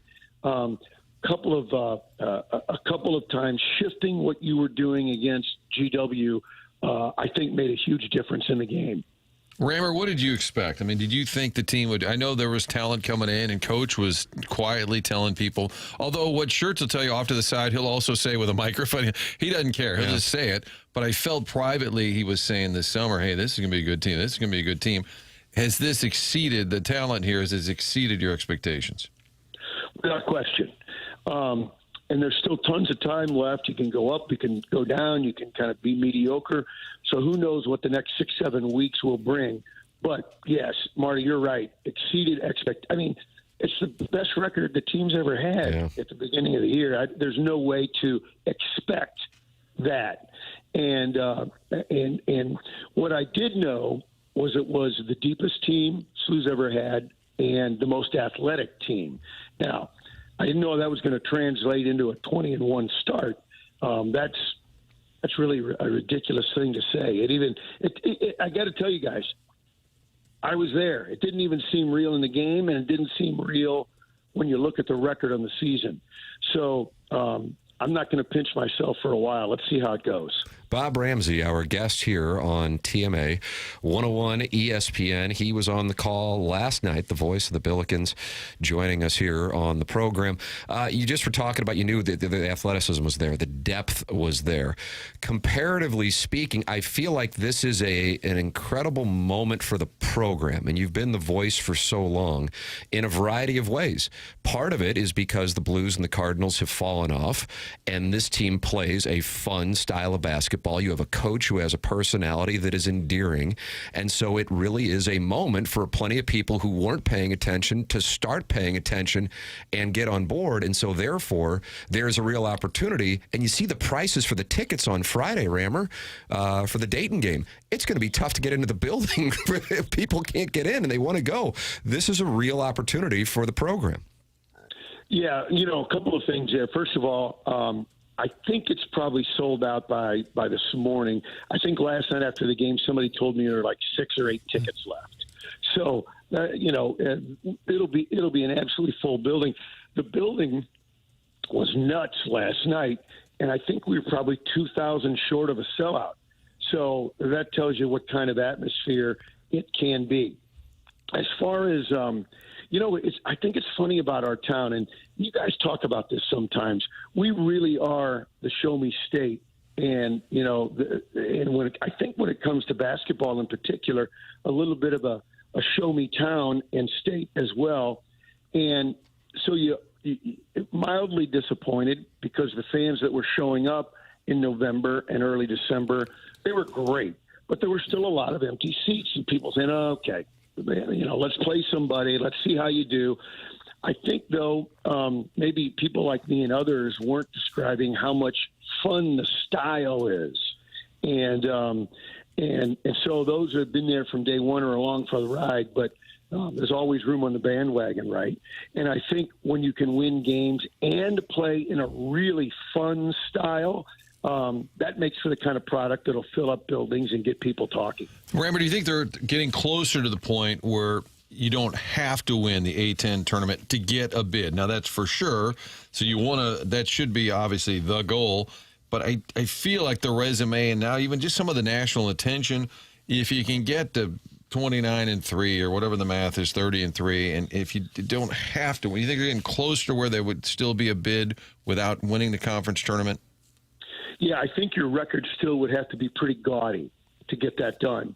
Let's say, gosh, I hate even putting this out in the universe, but let's say you would lose a couple of games, 2 or 3 games, and then you lose in the semifinals, or probably not the finals, but, and you end up with 5 losses, something like that. Why'd you make me say that, Marty? Well, no, I said 3. So now the clip that's going to go viral, Rammer predicting a 5-loss. No, I'm just saying, can they be an at-large if they continue to play at a really high level? I wouldn't want to take the risk or the chance, but I feel like they're getting closer, at least that being a decent possibility. I would say, I would say that you have to still have a pretty gaudy record and still keep playing at a high level. And but if you do, maybe the better way to say, if it ended today and you were playing in the league championship tomorrow and somehow missed it, you'd still be in. Yeah, because there's just no, like I say, there's just no way to predict what's going to happen the rest of the way. Dayton comes in Friday. You still got to play at Dayton. Last game of the regular season, you play at George Mason. You go to places that are bonkers, like at Loyola. Now, Loyola's had not a very good year, but they've got a couple of good wins, so they've still got a lot of talent. I'm not trying to do the Lou Holtz thing where everybody's a really good football team. But I'm just saying, we saw last night how if you don't have everything buttoned up, somebody can come up and bite you in the butt, right? So, it's there's a long way to go. But as of right now, I think your statement is probably a pretty good one. I'm sure there's nobody that's seen more Billiken basketball than you in the last 40-some-odd years, however long you've been doing all the games. How does this team stack up against the best teams the Billikens have ever had? Well, like I said, it's the deepest and it's the most athletic. It's hard to imagine 20-1. Is it the best ever? That remains to be seen. We won't be able to say that to the end of the year and see where you land, right? Because, Spoons had some great teams. Majerus Cruz had a handful of really great teams. So that remains to be seen. But I would say this, the opportunity is there at the end of the year, the end of March, beginning of April, hopefully, to say, yeah, this is the best team ever. Yeah. But there's a long way to go before you can say that. By the way, Doug, I'd like to correct you. Nice correction. So, Our friend, sports information director, Brian Kunderman, not too long ago, looked through it and did a stat, and he said, this is unbelievable. I can't believe this is true, but I have to say it. No one has seen more Billiken games ever than me. How about that? I would think it's true, yeah. Yeah, no, I think Doug agrees. He was stunned disbelief in the studio. I can't imagine who else would even be close. Maybe Earl would be close, but probably nobody more. No, I've been doing it 5 more years longer than Earl. Yeah. He probably is number 2. And when Brian brought that to me, I said, "Oh, wait a minute. What about the folks that have had season tickets for 60 years and blah blah blah?" And he goes, "Yeah, but they don't go on the road." Oh, that's true. Miss half of them. Yeah. Well, look at that. And all of that kind of pales in comparison to what's happening Friday night, which is TMA night. Yeah. I don't know if you knew officially, it's TMA night. Yep, that's right. You might think it's the Billiken Hall of Fame night, but really it's TMA night at Chaffetz. Well, you kind of popped the balloon of my wife, who her volleyball teams at SLU are going into the Hall of Fame, but now you guys topped it. Yeah, we had to do that. We're bigger than the events we attend. And just send her a note, an autograph note, maybe an 8x10 glossy to the crew. Yeah. That would help. That would help a lot. And if you could, I'd like you at some point. We'll get you in the Fox 2 studios, and I would like you to rank the worst calls you have ever seen. I'm gonna need your top 10 of the worst calls. Okay. You're gonna need about an hour. Bob Ramsey with us here on the program, the voice of the Billikens. What a call last night on Robbie Avila's game winner. Big one on Friday night. Looks like a sellout at Shea Fitzrammer will be on the call. Always enjoy talking it over with you, Bob. Thanks so much for the time this morning. You guys are the best. Thanks a lot. Thank you. That's Bob Ramsey with us here on the program, and nobody has seen more games than Bob Ramsey. I think that's what you said, Doug. Maybe he misheard you, but you said there's. I can't imagine who would have seen more. I don't think anybody called games, Billiken basketball, way back in the 40s and 50s. It lasted for 40 years doing it. So Skip Irwin probably went to a bunch there for a while. Yeah. How about this? We've gotten some texts about Matt Rocchio's Twitter feed last night, but this is a different reason. Matt Rocchio, did you guys see this? That after the game, anybody see this? This is the kind of thing, Jackson, you're going to love. This is right up your alley. So they win the game. It's a thrilling game. And then there's video of a couple players after the game. And you're going, uh-oh, was this like a libation festival? Doug, watch this. Oh, what was it? Deion Brown and Amari McCautry go back out onto the floor after the game and start practicing. Oh, nice. Really? Hell yeah. You love that. Oh, it's the best. You love that. They're probably just so excited after the win. They said, I want to play more basketball. Some guys have a thing where they have to take 500 to 1,000 shots a day, and if they don't do it, they feel they're not working. Well, I would say both those guys probably would say they didn't have their greatest games. Right. And so there they are, and they're going out there and they're practicing. And Rocchio retweeted that as Deion Brown and Amari McCautry. That comes from the In the Zone show. Palmer Alexander. Yeah. Well, if you can get a rebounder, there's nothing any more fun in sports than shooting buckets. Oh, yeah. Yeah, now you don't have to rebound yourself, but if there's someone down there throwing it back to you, you could do that all night. You ever shot on the gun? It's like it's a thing that catches your passes and then shoots it back to you. Yeah, no. That invention. That you want to talk about the male loneliness epidemic? The male loneliness epidemic. That a thing? Yeah. Chairman Kurt just got his Hour 2 title. Male loneliness epidemic. The people want to talk about video games or anything like that. I blame it on the gun. So if you play video games, you are a lonely male. Is that what you're saying? No, I'm saying there is like a conversation around the male loneliness epidemic, and some would credit. Is that Professor Scott Galloway? Is that who? Some say it's the internet. Some say it's video games. I say it's the invention of the gun, where you could start shooting by yourself for as long as you want and get a rebounder. Doing that and getting to hit with a pitching machine as long as you want. Those are two of the most fun things you can do in sports. Yeah, indoor golf simulator. Oh, track. All these things, Guys are trying to get work. 5-iron, brother. Yeah. 5-iron golf in Clayton.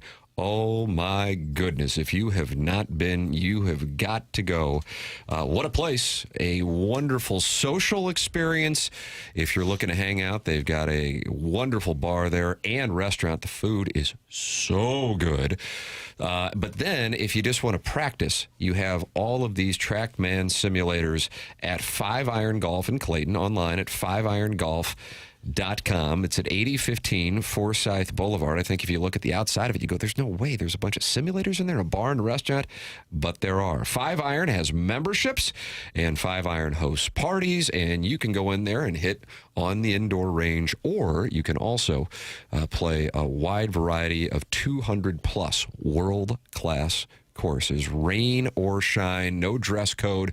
Just go in and get your work in, or have a drink, have some food. My family loves going to 5-Iron. It's becoming a bit of a tradition. 5irongolf.com. Become a 5-Iron member and save. It's an exclusive offer for TMA listeners. Go to 5irongolf.com. That's 5irongolf.com. Wonderful place. Great place to hang out with friends or family. Got a slow weekend, and you're going, man, what are we going to do? Head to 5-Iron Golf. It is really, really a great time. And if you're just a golfer who wants to get work in, practice shots, make sure you stay fresh during the off season, you can dial in your numbers at 5irongolf.com. It is in Clayton, 8045 Forsyth. The other night when Tim and Welly were done, I went in for some post-game reps to get my work in. When Tim and Welly are over, I rarely get off the bench. That's from the recovering alcoholic. Doug, what is he? Were you at Olive and Oak for a while there? I was, actually. Is that what he's talking about? Yeah, I had the octopus. You like the octopus? No, I don't. I don't want tentacles. What if in it's my mouth. charred? Yeah, it was charred. No, Martin, I right. don't want charred, burnt octopus. No, God. Saw a bunch of TMA listeners there. Oh, did you? Yeah. TMA listeners hang out at only the best of dining establishments. Well, I don't know. There's an event there tomorrow. Keith Hernandez Is that right? Keith Hernandez is going to be at Olive and Oak? There's an event. I mean, it's a private event. I'm trying to find the information on that. Danny Mac is hosting. I think they were selling. Let me see if I can get you. I'll try and pass along some more information. Looking for further details. Doug, why don't you go in there and see Dan McLaughlin, Keith Hernandez, and some charred octopus? Well, 2 out of 3 sounds pretty good. I don't want the octopus. Do you have to eat octopus to watch these guys talk? Martin, what do you see? I know you're pulling it up. Yeah, you get a cowboy ribeye, maybe? Oh, cowboy ribeye. Cattleman's cut? Yes. And they The old probably, 96er. the chef could probably, Doug, whip up some grilled chicken for you. Oh, gosh, that'd be great. I'll tell you, when I'm back at spring training this year, we're going back to the wing place. Oh, Brass Ring. And I'm ordering more in front of Doug. I don't care. I'm doubling down on the wings this year. I'm not going to that fast food Cuban place you dragged me to, Jackson. That place is good. You're tripping. Jackson wants that putt back. No, I don't. Really? I'm full in. I'm going back. Pollo Tropical? Yeah, it's delicious. And that was the front for Gustavo Frayne? Polo Romano, which also looked delicious. They tell me that chicken didn't look good in that show. I owe an apology to all St. Louis University fans. Oh, the Time Brothers coming around. Really? How about this? I owe an apology to all SLU fans. I didn't realize this team had it in them to take blue blood George Washington to the buzzer. Oh, no. Gosh. No. You just rained on our parade.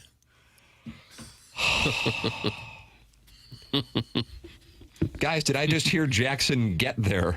That's from Starfish Street. You were excited when you heard Deion Brown and Amari McContry went out there and shot extra hoop rock. I don't think I was that. I mean, I'm fired up that they're getting their work in, getting as many shots up as possible. I don't think I got there. Did Martin text Robbie Avila during the game again last night? That's from Iggy's great brother. I called him last year, and it was during the Blizzard game. I don't know why or how, but he didn't have a great game, so I think I'm going to refrain from doing that. I like when he does interviews. If you ever see in a lot of these have been Zooms, I think Monday they Zoom because of the weather. But whenever he talks about coach, he just calls him Schertz. He doesn't say coach or Jock. He just says, yeah, Schertz this. They have a very unique relationship where they kind of crap on each other. There's a great picture going around after last night's game of them standing back to back, like a promo pic. And Robbie Avila is like 3 of Josh Schertz. It's really great. That sounds like a tough and cool billboard. Yeah, it is. Morning, 6 to 10. If they didn't have such big grins on their face, it would be like a tough guy promo pic. You think they can figure a way to get him a couple more years of eligibility? Well, it seemed to. Current rules, you just kind of stay there as long as you want nowadays in college. You could be, as old as you want and come back, put 15 or 16 on the Tigers. Yeah, works great. NBA player or no? Who? Avila. Probably not. Hell, he said it himself when he was sitting in here. Yeah. He'd look to go overseas, Step make slow. some bucks. Yeah. Step slow, can't really, not a great interior defender. Here is what he had to say right after the game on the floor with Tamar Scher on the Billiken broadcast, which many unfortunately didn't get to see, like Doug Vaughn, who's mad as a hornet. Couldn't get ESPN. One shot to make it. They called your number. You got it. What was that like for you? I mean, it's just what I do. You know, we've had many moments in my career where, you know, we go to me and, you know, I've known to hit those shots, and I'm comfortable with that. You know, KT trusted me on that. Drew, too, picked it out, hit the shot, so let's go home. So let's go home. Yeah. Also at the 3 to give him the lead with about buck 20. I mean, that was a big shot. In the last probably 6 minutes, he had 3 for 3 or so. I think he had 2 big threes right before that. Yeah. So let me get this straight. The Bills are down 15 to a 13-8 Atlantic 10 team and come back and win. And we're talking about it as if this is one of the best teams ever in St. Louis. Are you kidding me? Wake the hell up, all you fats. That's from Lady Sonia's teacup. Well, I think the record alone would say that they're one of the best Billiken teams ever. The best ever? I don't know. I don't know. That's pretty hard to judge. Not much else going on And if the great in this town. Yeah. If the Cardinals are having a tough year, or let's say the Cardinals are having a great year, and then they play the Pirates and they win on a walk-off grand slam, that's kind of fun. Let's talk about it. Let's enjoy it. Right. The worst take I saw was a text earlier that said, Ramsey's such a homer. Yeah, he is. Yes, he's been calling their games for 40 years. Voice of the He is. He's a homer. TMA is now slew all day. This isn't my father's TMA, Doug. That's from the 636. Goodness gracious. Jugs did say earlier, talk some smut. People are saying Brody lost some. I'm seeing texts. Hey, guys, can we get back to the fact that Jackson lost $20 for me? That's from Ironhead? Oh, yeah. All three were wrong. What do we have? I had Michigan minus 10.5. I had Missouri Michigan, great game. Had to come back. Nebraska was on a Billikens at St. Bonaventure like heater from the 3-point range in the first half in Ann Arbor. Yeah, they won by 3. Michigan won by 3. So that one didn't hit. I had Missouri plus 10.5. Didn't hit. And I had SLU minus 9.5. Didn't hit, which some would argue is as impressive as all 3 hitting. You know, I call that the doofus get your money back bet. Doofus get your money back. I think sportsbooks should. If you get all of your parlay selections wrong over 3 legs or more, they should give you your money back. I have a feeling they won't. No, they won't, but they should. Because it's equally as impressive as hitting all 3, you know. You have the same likelihood. Hey, lady Sonia, sorry that your Flow Valley Community College basketball team is, do they even have one? Lols. Doug, that's from the Veiled Prophet. Oh, I think all the junior colleges blend together and just have one now. Tim, when will Jackson pay me my $20? A year ago, we bet $20 that his Uber rating wasn't 5 stars. That's from Steven Time of the Brothers Time. I don't remember that, but if that's the case, send me your Venmo info. Look at that. What's your Uber rating? Seems like he's really bothered by it. What's your Uber rating, fella? I think it was like a 4.9 or something. It was 5 stars. But time I checked before saying it on the air, I don't know what happened. What'd you do to lose a star? I don't know. I just like to sit there quietly, and I guess that bothers some Uber drivers. I don't want to hear about your app development or the comedy you do on the weekend. Oh, gosh. By the way, I mentioned that event Thursday. Keith Hernandez, Danny Mac hosting private event. You can call. It's the former Billikens coach, Darren Hendrickson, put it together. If you were interested in attending that little private get-together with Keith Hernandez, call 435-2340. That's 314-435-2340. Night at Olive and Oak with, they called him Mex back in the day, Doug. Yeah. Keith Hernandez. Perhaps the greatest defensive first baseman ever in the minds of some. See that? I love the SLU talk. So much better than the Mizzou talk. That's from the 636. I'm not going for it. I'm not going for that bait. I think it's okay to get excited for a team that hasn't had a lot of great years. And now here they are in first place, 20-1. I think that's okay to get excited about that. Go back and look at the schedule of every team that only lost 1 or 2 games in the year, and I guarantee you they had to win a couple close ones. Keep up the hate, you trolls. That's from Bucky's Bang Bus. Oh, is that who it's from? Where's that go? Because usually the one I see is in South Florida. Yeah. I took SLU live bet down 14 and plus 250 money, bitches. That's from the 314, Doug. Nice, good hit. Hey, ladies, Sonia, fast lane you. The Bills are 20-1. Enough said. That's from Paul from the wealthy part of West County, and he does call in with stock tips, Doug. Occasionally. Could use a few now. Yeah. 20-1 SLU or stinker Mizzou. I'll take SLU. That's from the 636. Lots of TMA fans at Humphreys last night. That's from the 314. I see Humphreys now is sponsoring the what do we call it yesterday? The things that are up in the air. Oh, the wacky inflatable tube guys. Thank you so much. Mm-hmm. Yeah, I saw that. That was cool. I guess we got to hang out at Humphreys now on Friday night. Bottle service at Lorenzini's, bottle service at Humphreys, stag bars at 3 a.m. and barbecue to follow. And then gala season at the auction. Gala 4-year-old birthday party Sunday. 4-year-old birthday party Sunday. Well, the docket for you. Wow. I told you. I used to go to the AVNs. This is where we are. I saw your guy Shep yesterday. Joey Vitale had Shep was with him at the morning skate yesterday. And we were talking about the McKernan boys. Shep. Is Shep the one that kicks people in the shin? Yes. I kept my distance. He's an enforcer. He is the enforcer. The program's called The Morning After. Jeremy Rutherford will talk enforcers with us in studio coming up. I bet Harrison's brother Master is loaded up. 314-399-9646. 2-part questions coming in. He's brought to you by Mark Hanna of Evergreen Wealth Strategies. Josh Schertz with us at 9:30. And then the Design Air Heating and Cooling email of the day, The Morning After at InsideSTL.com. What a moment as we are tied with Alan Dadeville and Buck Swope, but still others are alive, including yourself. The Morning After at InsideSTL.com for the a $10,000 HVAC system from Design Air Heating and Cooling for the emailer of the month on the morning after. The program's called TMA, presented to you by Brown and Crouppen on 101 ESPN and the TMA STL YouTube channel.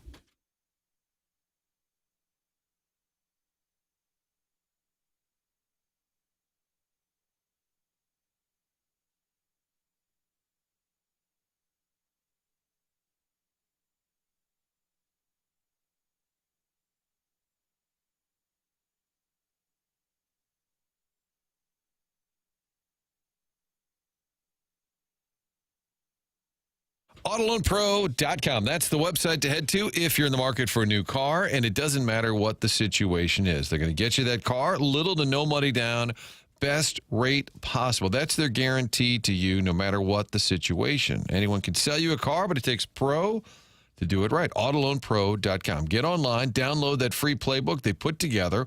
It's going to help educate you on how to get that car of your choice in the future.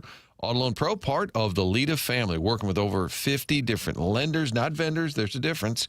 50 different lenders giving them the best options for you. And making that large purchase with financing can get complicated, especially if there's been a hiccup in your financial situation. They understand. They're going to work with you. AutoLoan Pro, get you back on track. Financing a car, only thing to know is to choose the pro. AutoLoanPro.com.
Did you see Brax Fupoy's residency at the Sphere? Did not. Not this year.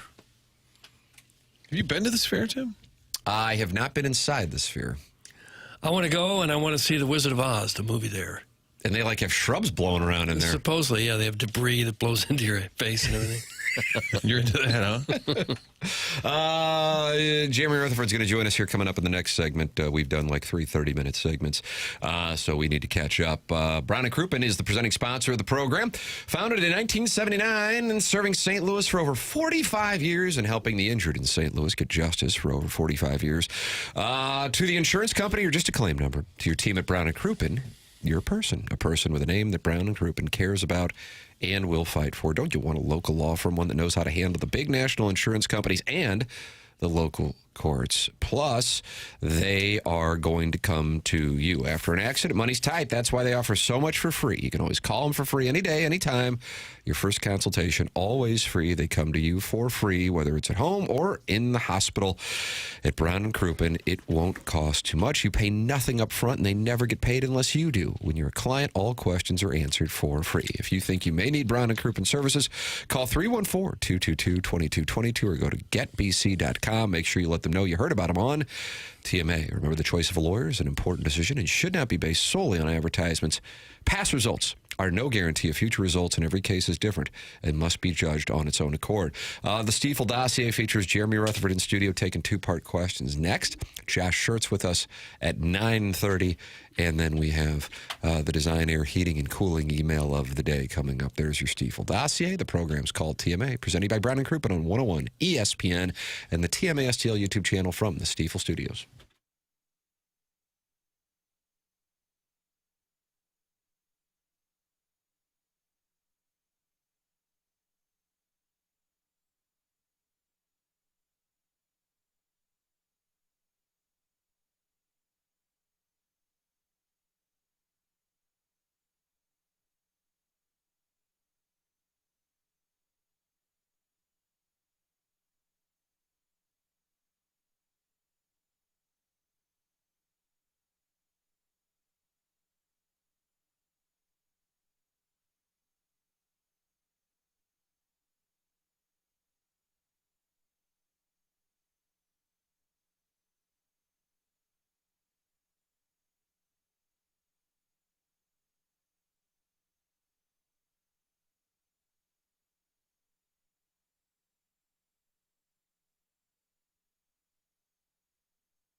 Welcome back. It is the morning after 101 ESPN and the TMA STL YouTube channel. 8 o'clock hour is presented to you by Fisher Window and Door Store. Tim McKernan, Doug Vaughn, and Martin Kilcoyne with you from the Stiefel Studios. And Doug, every Wednesday at about 8:45, a gentleman by the name of Jeremy Rutherford comes in from Oakville. Jefferson County. Is that a direct flight? Special. Yeah, stop over Jefferson County, stop over in Oakville, and then you come into Creve Coeur, and he's presented to you by Melville's own Mark Hanna of Evergreen Wealth Strategies. Doug, look, it's JR right there. I saw him sitting over there. Hello, JR. What a gallery. Hey, I've been listening to 7, loyal listener, and I have my 3 subjects that you will not hear on any other show. You know, I bring those each week. Yeah, what do you got today? Yeah, today, 3 things that you are not going to hear on any other show in this world, 8 billion people for the record. Charred octopus, Jim Acosta, and Get There. Oh, yeah, Jackson. I had to clean that text up before reading it, too. Have you ever had charred octopus? I have not. You wouldn't eat it, would you? I probably would. Yeah, I probably you would. And you would be delighted when you put had some it. Like Oreo crumbles on it or something. And, there's a delicious sauce and kind of like potato wedges mixed in there with the soppins and the tentacles. Charred octopus in Jefferson County sounds like a trap. It sounds like what you'd eat if you had nothing else. Yeah, I mean, the refrigerator completely empty. Well, we got some charred octopus left over. Catch it in the Merrimack and char it up. JR, the 2-part questions are coming in. Harrison's brother Master was ready to go right from the get-go. 314-399-9646. What can we say at this point? I thought we said no blues talk. No blues talk, Doug. There it is. JR is here not to talk blues. Brought to you by Mark Hanna. What do we want to know about the Blues? Nice little rally last night, there right? There you go. Hold those rights. But I do feel like they played that game with Dallas, the same game, didn't they? Yeah, identical game. What was it, a minute 08 and a minute? Yeah. With 2 goals. Yeah.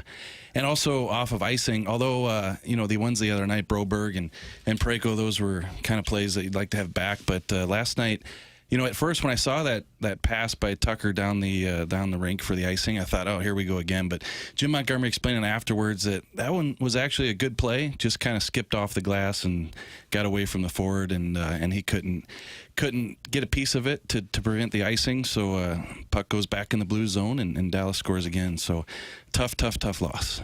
Well, what's the mood around the players? Are they pretty frustrated at this point? This would be the dog days of the season, I'm sure, with a lot still to go, and it looks pretty hopeless at this point. Yeah, I think so. I think, if I'm being honest, though, I think, a month and a half ago, there's frustration. I don't want to say anybody is resigned to any facts or anything like that. But when you see the standings and you got the break around the corner, you lose another one last night where you just can't write that script. I almost feel like, everybody knows which direction this thing's headed, and we're going to see some trades. And, this isn't a situation like last year where you're still trying to fight after the Four Nations tournament to get into the playoffs, even though, people might say that. I feel like everybody knows where this one's going. And I think Montgomery, you can say, hey, he's not getting it done. The coach should be doing better. I think in this situation where this season just sucks. I mean, it just happened, and I don't know how it all happened, but he has the right temperament to maybe kind of get through this, where other coaches, some of them can kind of get in the tank and they're just like depressed to be around, and like it really ruins the vibe where you're like last night, you're still competing, you're losing again. But I think he at least has the right temperament to kind of get through this rest of this season. Yeah, I really do think so. And, there's a lot of people, I feel like that are behind him in that regard. I think that recently, my mailbag last week, people started to say, hey, when are you going to question Montgomery and the coaching and so on and so forth? And I told you guys last week that, he is on them in practice. Like, he's still preaching, the right way to play. And I think that he realizes there's going to be some turnover with the roster and is probably looking forward to that. And in the meantime, he's going to coach up these young guys because they are the future of the team. So I really do think that he's handled this about the best you can do. But I realize there's going to be people who hear that and say, well, yeah, they're in the jam because of, things not getting done. I get that. But like you said, however this season happened, it just happened. Braden Shen had a couple goals last night. He's now tied for the team lead with 12 goals. Yeah. I suppose that doesn't hurt his trade value any, does it? No, that should probably help. Yeah, that should probably help. And he's a guy who, do you keep a culture guy around? I don't think that they will. I think that he's going to generate enough interest and going to help a team that's going to be in the playoffs that he'll get some interest heading into that deadline. And I don't know that the Blues will get maybe a first-round pick or more than they thought they would last year when he was kind of in that conversation. But I think that they should get something good coming back their way. Two-parters for Jeremy Rutherford here on TMA are welcome in the Air Comfort Service. Text inbox 314-399-9646.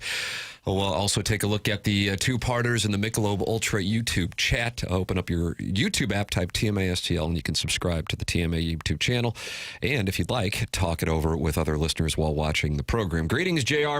Why haven't the Blues made any moves? I see other teams making moves. I guess we'll just go ahead and get everyone injured so we can't make any deals. Also, why isn't anyone talking about Doug Armstrong's job security? Instead of going rebuild, he went retool. In the end, they'll wind up in the same time frame, about 8 years. That's from Harrison's brother Master. Harrison. Well, I got answers for both. Hopefully they'll provide some context here, but no moves. I really do think it's because a couple things. You got the Olympic trade freeze coming up, and so for 3 weeks the league's going to be shut down. And if you make a deal for a player right now, that player is going to count against the new team's cap the entire 3 weeks. And I think teams are trying to avoid that situation. Plus, what about if you do have an Olympian? What about if you have let's just say a Colton Parayko, a Jordan Binnington, and you make a trade for them right before the Olympics, and they go to the Olympics and get hurt? So I think there's a couple reasons why you're not going to see deals, even though we've seen a few before the Olympic freeze coming up. And I think that's going to happen when they come back from the Olympics and prior to the trade deadline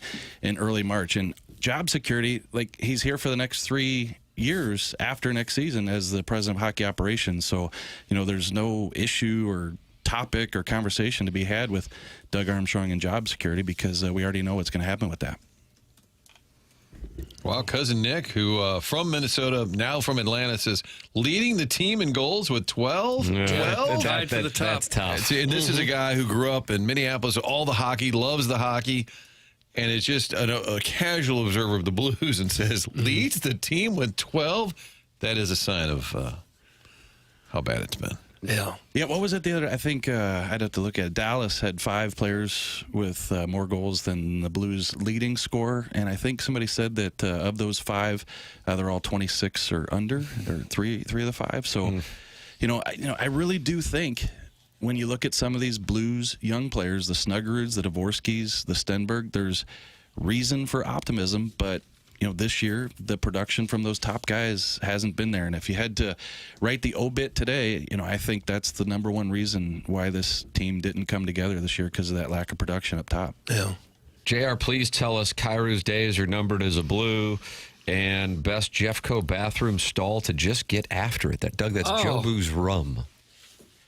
Kairu's day is numbered. I think that there are a couple teams that are interested in him. I think that Washington is one. They've been after some speed, and he certainly provides that.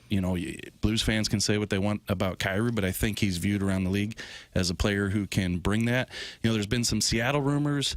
I don't know that how much validity is to that, but I think when you start talking Jordan Kyrou, I just think that there's a couple teams out there that would love to have him. It's just a matter of, do the Blues feel like they're getting enough back in a deal like that? And Jeffco bathroom stalls. Okay. Second part. I might have to come back to that one. I have to think. Scribble that down in your notepad. I got it right here. Kairu's days numbered and Jeffco bath stall. What's interesting, JR, is all the talk the last couple of years, it was about the no trade clause. Oh, we can't move this guy because he's got the no trade. I feel like now most of these guys are probably like, yeah, I'm ready to go. Fresh start. I don't think that's as big a hurdle as it may. Even like Shen last year, I don't really want to go, and had the final say because of the no trade clause. I feel like as bad as it's been this year, guys are like, yeah, going to a playoff team sounds good. Yeah, 100%. I think that's the case this year. And combination of, Marty, a lot of those guys, their no trade clauses went from full to 15 teams, like a Binnington, like a Shen, like a Falk. So, yes, the Kyrous and the Thomases still have full no trade clauses, but I agree with you that, if you're Kyrou and it's not working out here, you'd be willing to waive that. Which every time we talk about no trade clauses, Jackson, I just cannot get over it. Seems like everybody in the NHL has one. And what is there, one player? Is it LeBron in the NBA? So it's just not a thing in the association? Yeah. It's not. No trades? It's not as common as many other sports. As far as the restrooms, I like to hang out at a lot of truck stop men's rooms. Put that off. And I was at Wally's the other day. This is the nicest restroom you'll ever see in your life. Yeah. What's going on in there, High Doug? tech looks like what you'd see at the Ritz or something. Really? Wally's men's room. Yeah, it's people just hanging unbelievable. out? nobody hanging out. But Did you carve a hole in the wall? No, I did none of that. But it had all the technology and that individual stall. I was stunned by how nice. Call for a good time. Wow. New sponsorship opportunity. Doug's Bathroom Ratings. Yeah, that'd be nice. Yeah, Wally's right there at the top. Well, QT's going to have to pick up their game. I'm just saying. Bathroom-wise. JR, everyone loves a good three-way. Do you think that it's going to take another team to take some of the salary burden away if the Blues trade away any of the so-called core? That's from Vizini. I don't think so because these guys aren't $12 million guys. You're looking at Kyrou and Thomas, $8 million guys, and typically, those aren't the types of deals that require Doug. What is it? A three-way? Well, I wouldn't know about anything like that. To pull this off, perhaps because teams are up against the deadline or up against the cap this year. It's not like the cap is at 114 yet. So, $95 million. Yeah, there's teams up against the cap that, if they're going to make that deal this year and try to pull it off before the deadline, you might need it. But I just don't see those contracts right now as being prohibitive to make a straight up deal. JR, you ever have that chilly three-way at Steak and Shake? Oh, yeah. But you know what? It's a situation, Steak and Shake, guys. You need the 60-year-old, 70-year-old grandma bringing it out to you. This kiosk thing, does streamline the process. I haven't done the kiosk at Steak and Shake. Is that what they all are now? Yeah. It really streamlines the process. How many are left? I feel like there's one by the patron saint of the Peach Fuzz Mustache. There's one at Lake St. Louis. Watson Road and Elm. The one on Hampton is the one I've been to at the kiosk. You guys are talking about the ones all way up north. Way up north. I feel like there's more Steak and Shake billboards saying you can buy a franchise for $10,000 than there are actual locations. No. But are you guys with me? You got to have the... No, I always thought the waiter and waitress thing was a little odd for a place where you get a $4 cheeseburger. Yeah. It just felt wrong. You're tipping more than the burger is. But yeah, I want to be, pro food service here, but at the same time, let's streamline the process. Two-part question. Do you honestly expect a Thomas trade? And how great was it to have that carport with all the snow? That's from Moistest Alou, possible burner. I wish I had a carport. We don't have a carport to protect the vehicles. What do you have? You got nothing? That might have been the last house, Doug. We got a garage this time. Park on the lawn. Yeah, growing up, it was tough to brush off the car all the time. But Thomas, I don't think at the end of the day there's going to be a trade. I think that they still believe in him as a player. I think that to move a player like him who's got $8 million, 5-6 years left, is going to be tough to do. And I think there'd be interest for sure. I think the Blues could get a decent package back, but I think at the end of the day you need a top line or second line center, in the Blues other than Dalibor Dvorsky don't have that. So I don't know how they're going to pull that off. We've talked a lot about the veterans not having much of a year collectively. Do you think the young players have developed the way that you would expect them to or hope that they would? Yeah, I think so. And yeah, have they had some hiccups? Sure. But Dalibor Dvorsky, if you would have said he's going to play 50 or 60 games and show some, put up some highlights like he has, and Snuggerud last night, that pass to Braden Shen, that just continues to show the type of vision he's got. And Stenberg, who would have said at the beginning of the year, people are going to be upset that you're sending Stenberg down to get some time to play in the minors so he can stay there for the Olympics. Like, nobody would have said that. So, that's what I try to be focused on, is the play of those guys going forward. And you're there every day, Jer, but I was down there. Well, I wouldn't say that, but... Well, close to it. I was down there holding them accountable yesterday. Nice. It is amazing when you talk to Jimmy Snuggerud or Dalibor Dvorsky in person, just how freaking young they are. Right. I mean, they look like they just got their driver's permit. I mean, it's unbelievable. And that is kind of the challenge right now. I think you'd keep Thomas and try and get him going again with some of these younger players potentially on his side. With Kyra, I think there's just so much noise. If you can find a fit, I would point to the fact in the last 3 years he's got 100 goals. I mean, and just sell him on that. Yeah, just back to the youngster stuff. It is crazy because, Tim, you know how you go in that locker room, 15, 20 years ago, and you walk in, big wall, what kind of junk you writing today? I felt like some of those guys, a little bit old enough to be my uncle or my dad. Now you walk in, it's like they're young enough to be your kids. So it certainly has changed. And Martin, I agree with you. And I tried to point that out in the story the other day, is that, Thomas, even though he hasn't played his best this season, I think that he hasn't had anybody to finish it. We just talked about the offensive numbers, and if you can get a Snuggerud in that direction where we think he can be in terms of being Jimmy Snipes, like you guys call him on the show, I think that you could have something with Robert Thomas still. So he just hasn't had anybody on that wing who you can count on. And I think that if you hang on to him, some of these young guys coming up could help him. Jeremy Rutherford with us here on TMA taking two-part questions. He is brought to you by Mark Hanna of Evergreen Wealth Strategies. Mark Hanna is online at evergreen-ws.com. The injury situation, I know that's not something that fans want to hear when they're frustrated by the performance.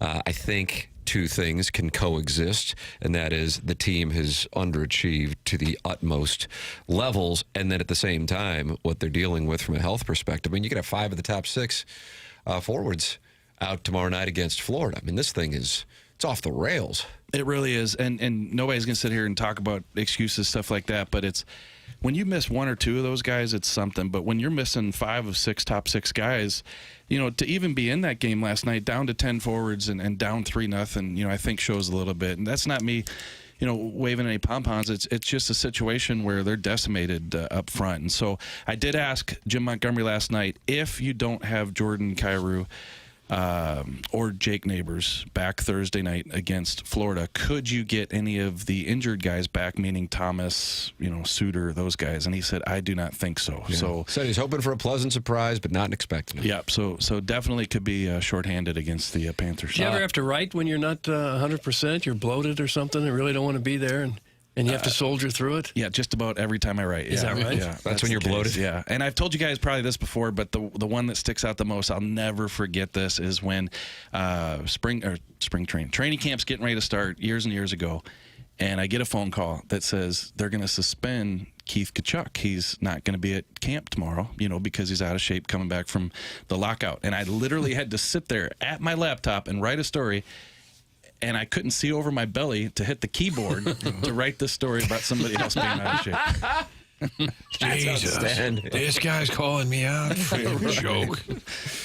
That was when the lockout ended, and Big Wall was like, "Oh man, they really did end it. Time to get." Jesus, Chantel, put the Bud Selects away. I gotta get on the treadmill. That's about what happened. JR, always appreciate the time, sir. Thank you so much. Continue to fight the good fight. What are you going to do when the boys have their break, eh? Yeah, I got a few things I'm working on. Big thing is Jake Neighbors. If you guys got 2 seconds, I've been working on the story for about 3 weeks, and I got to say, it's the most fun, most interesting interviewing, that I've been a part of in a long time. I'm talking to Jake Neighbors' mom, dad, his coaches growing up. I'll give you one quick anecdote from doing these interviews so far. Jake Neighbors, 8 years old. He's on this hockey team. I talked to his coach of that team yesterday. He said, we got a new player.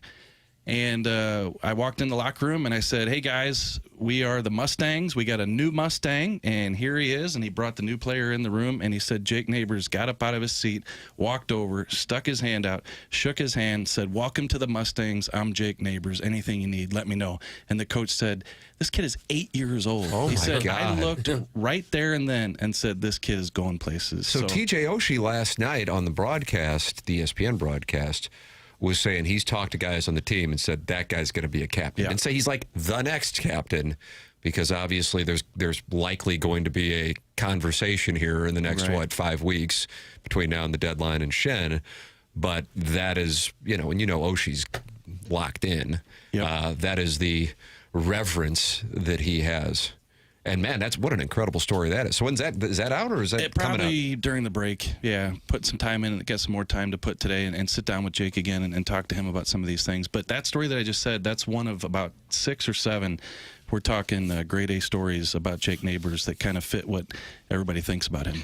I went to The Athletic to see if I could see that, and I see all kinds of current Blues and former Blues on the latest trade board from The Athletic, and Robert Thomas now up to number 5 on the Athletics trade board. For the record, just to go through it here, friend of Jimmy Snuggerud's Logan Stanley's 15, but also on there, as you would imagine, you have Falk and Braden Shen. Kyrou at 21, Falk 23. Let's see, we got Binnington's at 31, Braden Shen at 35, former Blue Jaden Schwartz at 37, and former Blue Ryan O'Reilly now at 40th. So there you go.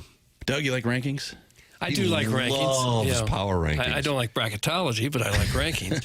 I guess if you're really going to shake it up and change the culture, you might as well go with the big dogs and see if they really bring you something new that can change things up. Yeah, you have to. And there's a couple guys that he just mentioned that, they got term left on their contract, but they're not going to be part of this thing, in the future. You're talking 2-3 years. So if there are teams interested, it makes sense to move them. So that's why they're up there. Jeremy Rutherford, brought to you by Mark Hanna, Evergreen Wealth Strategies. Thank you, JR. Thanks, Mark. All right, There thank he you, is. That's JR. Jeremy Rutherford. Josh Schertz is going to join us coming up later on here in the 9 o'clock hour, about 9:30. Got the Design, Air, Heating, and Cooling email today coming up.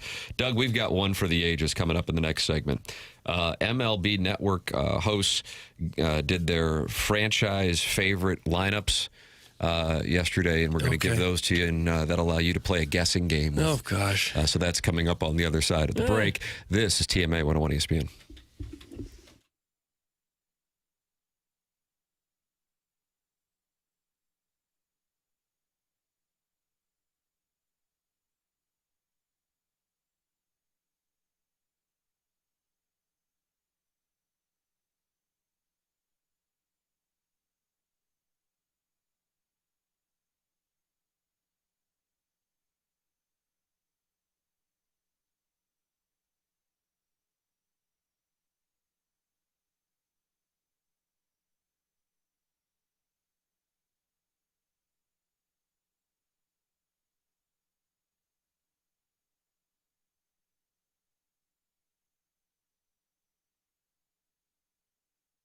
It's the last call for football on FanDuel. One final Sunday, one last kickoff, the final chance to place your bets before the NFL season closes its tab. This is Super Bowl 60, and FanDuel is making sure you are in on it. If you're a new customer, bet $5 and get $200 in bonus bets if you win. So whether you're backing the favorite, riding with the underdog, or building one last same-game parlay, make it count, because after the Super Bowl, the season's over and football is officially done. Ladies and gentlemen, we make picks, you make money, as long as you take the opposite of what we said on college basketball last night. Doug, what do you have? I got a pick for you. What? Colorado at Ottawa tonight in the NHL. The over-under 6.5. You're going over. Colorado, the best team in the league. Ottawa, not a good team, but they do score. Go over. Take the over on Colorado, Ottawa at 6.5. There it is. Over from Doug on the Avs and the Sens, because you can do it all at FanDuel. After the Super Bowl, the football season's over. Football officially done. Last call for football on FanDuel, an official sportsbook partner of Super Bowl 60. Visit FanDuel.com/local to get started. Must be 21 or older in present Missouri. Gambling problem, call 1-800-GAMBLER. First online real money wager only. $5 first deposit required. Bonus issued is now throwable bonus bets that expire 7 days after receipt. Restrictions apply. See terms at sportsbook.fanduel.com.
Hey, this is Jackson with a Sports Center update brought to you by Saliga Heating and Cooling. Some nice college hoops on tonight. Auburn taking on Texas. Pregame at 5:30, tip-off at 6 right here on 101 ESPN. That was another Sports Center update brought to you by Saliga Heating and Cooling, a Daikin heating and air conditioning dealer.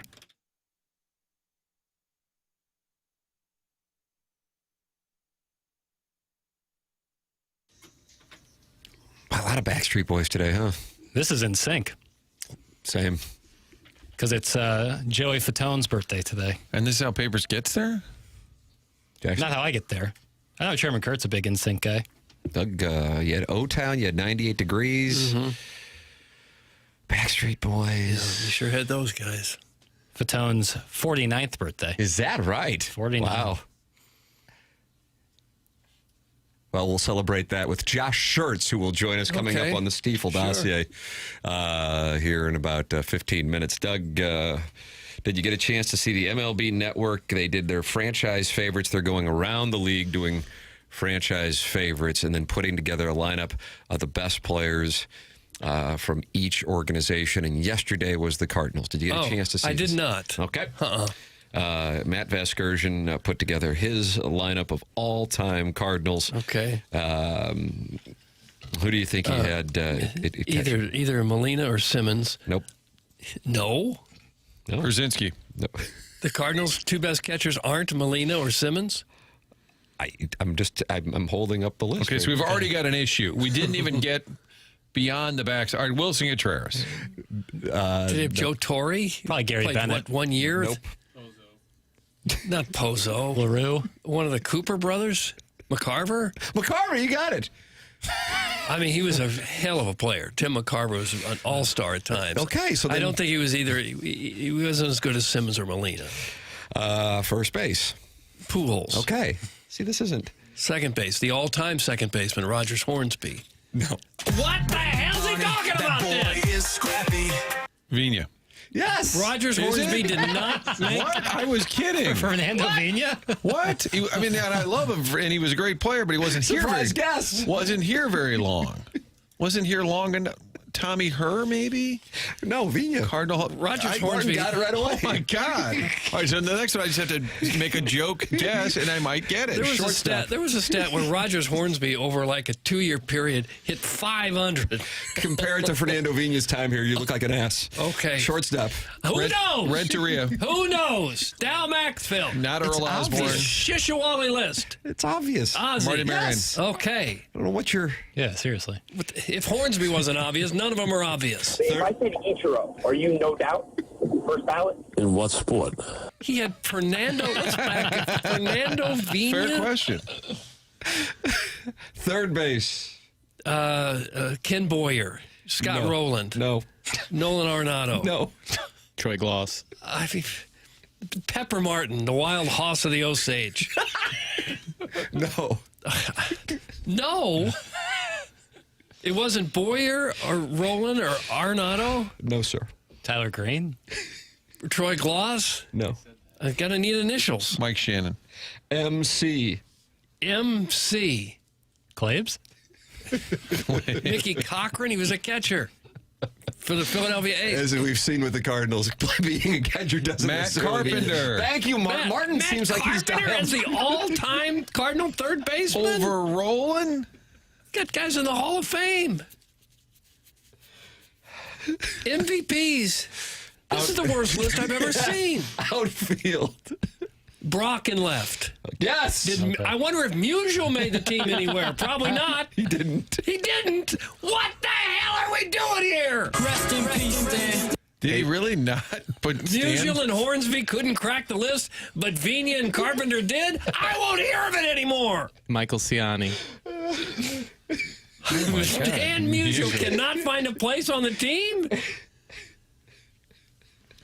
Oh, it's a comedy's bit, right?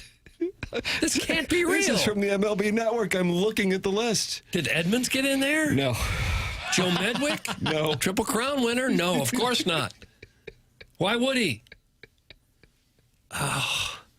You got Kirk two more. Flood? Yes. Oh, See? gosh. Better than Edmonds? No, he wasn't better than Edmonds.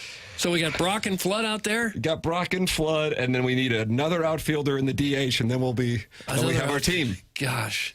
Who knows? This is potluck. Gonna need initials. MH. MH. Oh, Hellman. Friend of the show. Lives in Oklahoma. Matt Holiday. Yes! Yes! And then the DH. Usual? No. No, couldn't find a spot on the club. McGuire? No. Joe Torre? No. MVP? No. Batting champ? No. I'll be a starter soon. Just gotta tell Mike. This is Richie Allen. He played here 1 year. No. Cepeda played here 3 years. Cepeda, MVP. No. No, of course not. Really? Of course not. Joe Torre. I said Joe Torre. You said no before. No. Initials. I mean, I feel like it's so obvious the initials are going to give it away. No, Contreras. Let's hear it. GH. George Hendrick? George Hendrick? Silent We George. can't even get him in the Cardinal Hall of Fame. This is just not even close. Did he do this just to aggravate me? Yes, clearly. That's correct. George Hendrick is the designated hitter. And Stan Musial didn't. Based on what? Okay. Do you think there's any chance it was just an oversight and he's like, oh, crap, I forgot Musial? Oversight that's arguably the best player in franchise history. Hornsby's team with the second most World Series in the history of the game. Well, how else do you? I'm being you're serious. not wrong. How else do you explain it? Fernando Vignett's second is unbelievable. And I nailed it. You did, Martin. That's a huge win. I don't know how Where's I did Kwame Nwoyuka's the fourth now? He's not going to turn your ass into grass after that. There's so much wrong with it, but that really stands out. now. Doug, do you want to do? They got 4 starters and 2 relievers. I'm sure Gibson isn't on there. He isn't. He isn't. No, stop. Bob Gibson isn't on there. Bob Gibson did not make the list? No, sir. Wainwright? No. Carpenter? No. What? Force? No. Kip Wells. Nope. 2007. Dizzy Dean? Nope. No, why would he? These are like half the retired numbers aren't on this list. Andar's in. Oh, God bless it. How about Nellie Bryles? Nope. Tewksbury get in there? Nope. All-star, though, 92. John Tudor? Nope. Steve Carlton? Nope. Jeff Weaver. Nope. Bud Weaves. Supon? Nope. Gonna need Great initials. surprise. And there's 4? There's 4. We got one of them. JM. Jason Mott? Nope. Marquis? Nope. That'd be great. Second letter, first name. Oh. John. Is it John? No. Third letter. E. Joe. Joel Pinheiro. And Ryan Franklin used to shoot arrows at him. Really? Clubhouse, yeah. Who was the lefty they had there in the 80s? Joe McGrain. Joe McGrain? Yes. Joe McGrain? Frank DiPino. Joe McGrain is one of the best 4 starters they've ever had.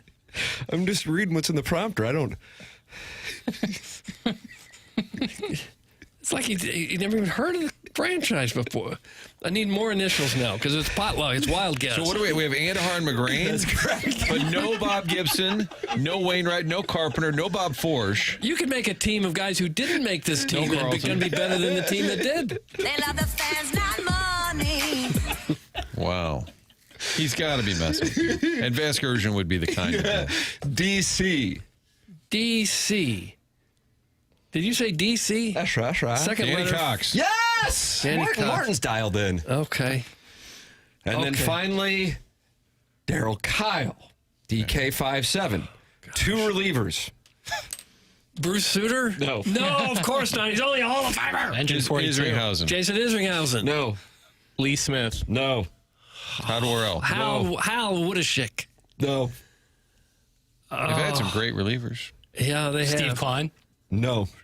Probably should have been on That's there. an though. omission Rosenthal. right there. No. How about Smith? Nope. Smith. Cardinal Hall of Famer. Who's Smith? Lee Smith? Oh, Lee Smith. I think you just said that's chairman Smith. already. Cardinal Hall of Famer. Why am I Trevor Rosenthal's not a Cardinal Hall of Famer? We said Isringhausen. So you're saying on this list, it's a Cardinal? Yeah. It is a Hall of Fame. As a reliever. Yes. Why am I drawing a blank? Al Roboski. Yes. Oh, McKernan. Okay. And then finally, and then this one, I guess, is obvious. It won't be obvious. It won't be. Well, how about Lindy McDaniel? No, the guy doesn't know baseball if we go past the year 2000. How can you say that when Joe McGrain's the top scorer? When Gibson, Musial, and Hornsby didn't make the team, or So Dizzy Dean. We guessed Bruce Or Sutter. Yachty. We guessed Lee Smith. We guessed Rosenthal. We guessed Mott. We guessed Isringhausen. How about Todd Worrell? I guess Worrell. Did we do Tom Hankey? He was here for a year or two. Yeah, he was. Pride of Jeff City, am I right? I really have no initials idea. again. Zipchinski. R.K. R.K. Randy Carey. Ryan Kelly, the mortgage guy? No. I was going to guess John King. Crown him. Second letter, first name. A. Randy Ray King? Randy Flores. Ray King? Ray King. Oh, Ray right. Oh, okay, that's it. Okay. Ray King. Now, okay, so here's the deal. You work at MLB Network. You have a job. You're a play-by-play guy. You're a TV host, but some executive producer who has a little power sends a blast email to the whole staff and This says, is Martin's peek behind the curtain. and says, everyone must submit a list. And you're like, oh, for God's sakes. And so you're Matt Vasgersian. You're kind of cheeky. You're like, fine, I'll fill the damn thing. You really want me to? And you do stuff like this. Wasn't Ankiel on with him while they did this? He should have slapped him. I don't know. This is on my Instagram. That's all I know. Did they name a manager? I didn't see a manager, Chairman. Was there a manager? Oh, I don't know. I just thought Mike Jorgensen might get the nod. Yeah, he was in there in 95 after they fired Torrey. Am I right on that? I think so. Vern Rapp clearly is the choice for Matt Vasgersian. Right. There it is. Matt Vasgersian's list, Doug, of Gibson, lineup Musial, Dean, rotation. Hornsby didn't make the cut. Suter, Yachty. Tim, do you like my theory? I love your theory. That Vasgersian got the inbox. Oh, for God's Dialed sake. it in. That is dialed And in. then he gets an email follow-up. Oh, you haven't submitted your list yet. Oh, Jesus. You can email in. We got that Design Air Heating and Cooling email today coming up here on the Stiefel dossier in the 9 o'clock hour. Josh Schertz is going to join us on the other side of our commercial break.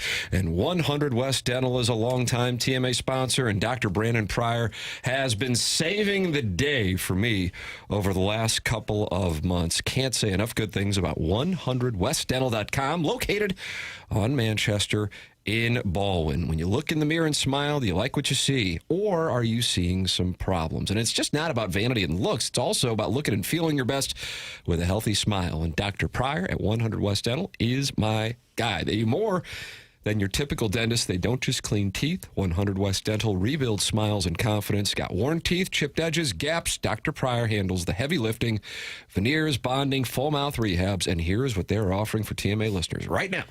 They're offering complimentary consultations. If you're tired of a bad look, go to 100westdental.com and book an in-person consult online or submit a virtual consultation request right from your phone. That's right. You don't have to leave your house.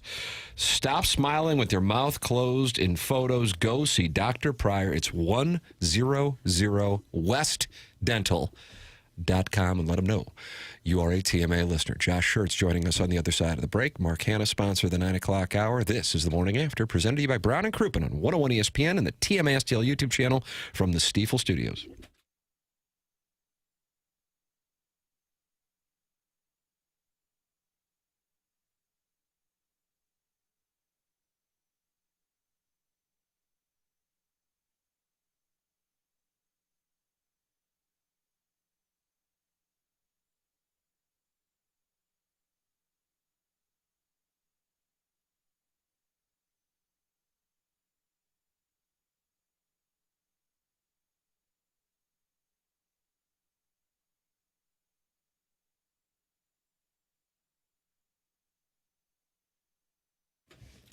For over 135 years, Stiefel has been a trusted name in finance, headquartered right here in downtown St. Louis since 1890. So what does Stiefel do exactly?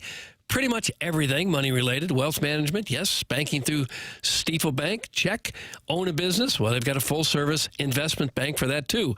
Basically, if it involves finance, Stifel has a solution for you. With 12 offices across the St. Louis region and more than 400 nationwide, Stifel combines local experience with national reach. Unlike many firms, Stifel isn't bank-owned. They own their own bank. That independence allows them to focus on one thing, doing what's best for their clients. It's a philosophy that has made Stifel one of the fastest-growing wealth management firms in the world. Their tagline says it all, really, where success meets success. That's why partnering with TMA just makes sense. Stifel and TMA, where success meets success. Stifel Nicholas & Company Incorporated, member SIPC and NYSE.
I'm fine, thanks. It is the morning after, presented to you by Brown and Crouppen on 101 ESPN. And, well, the promotion team down at St. Louis University has earned their keep because it is official.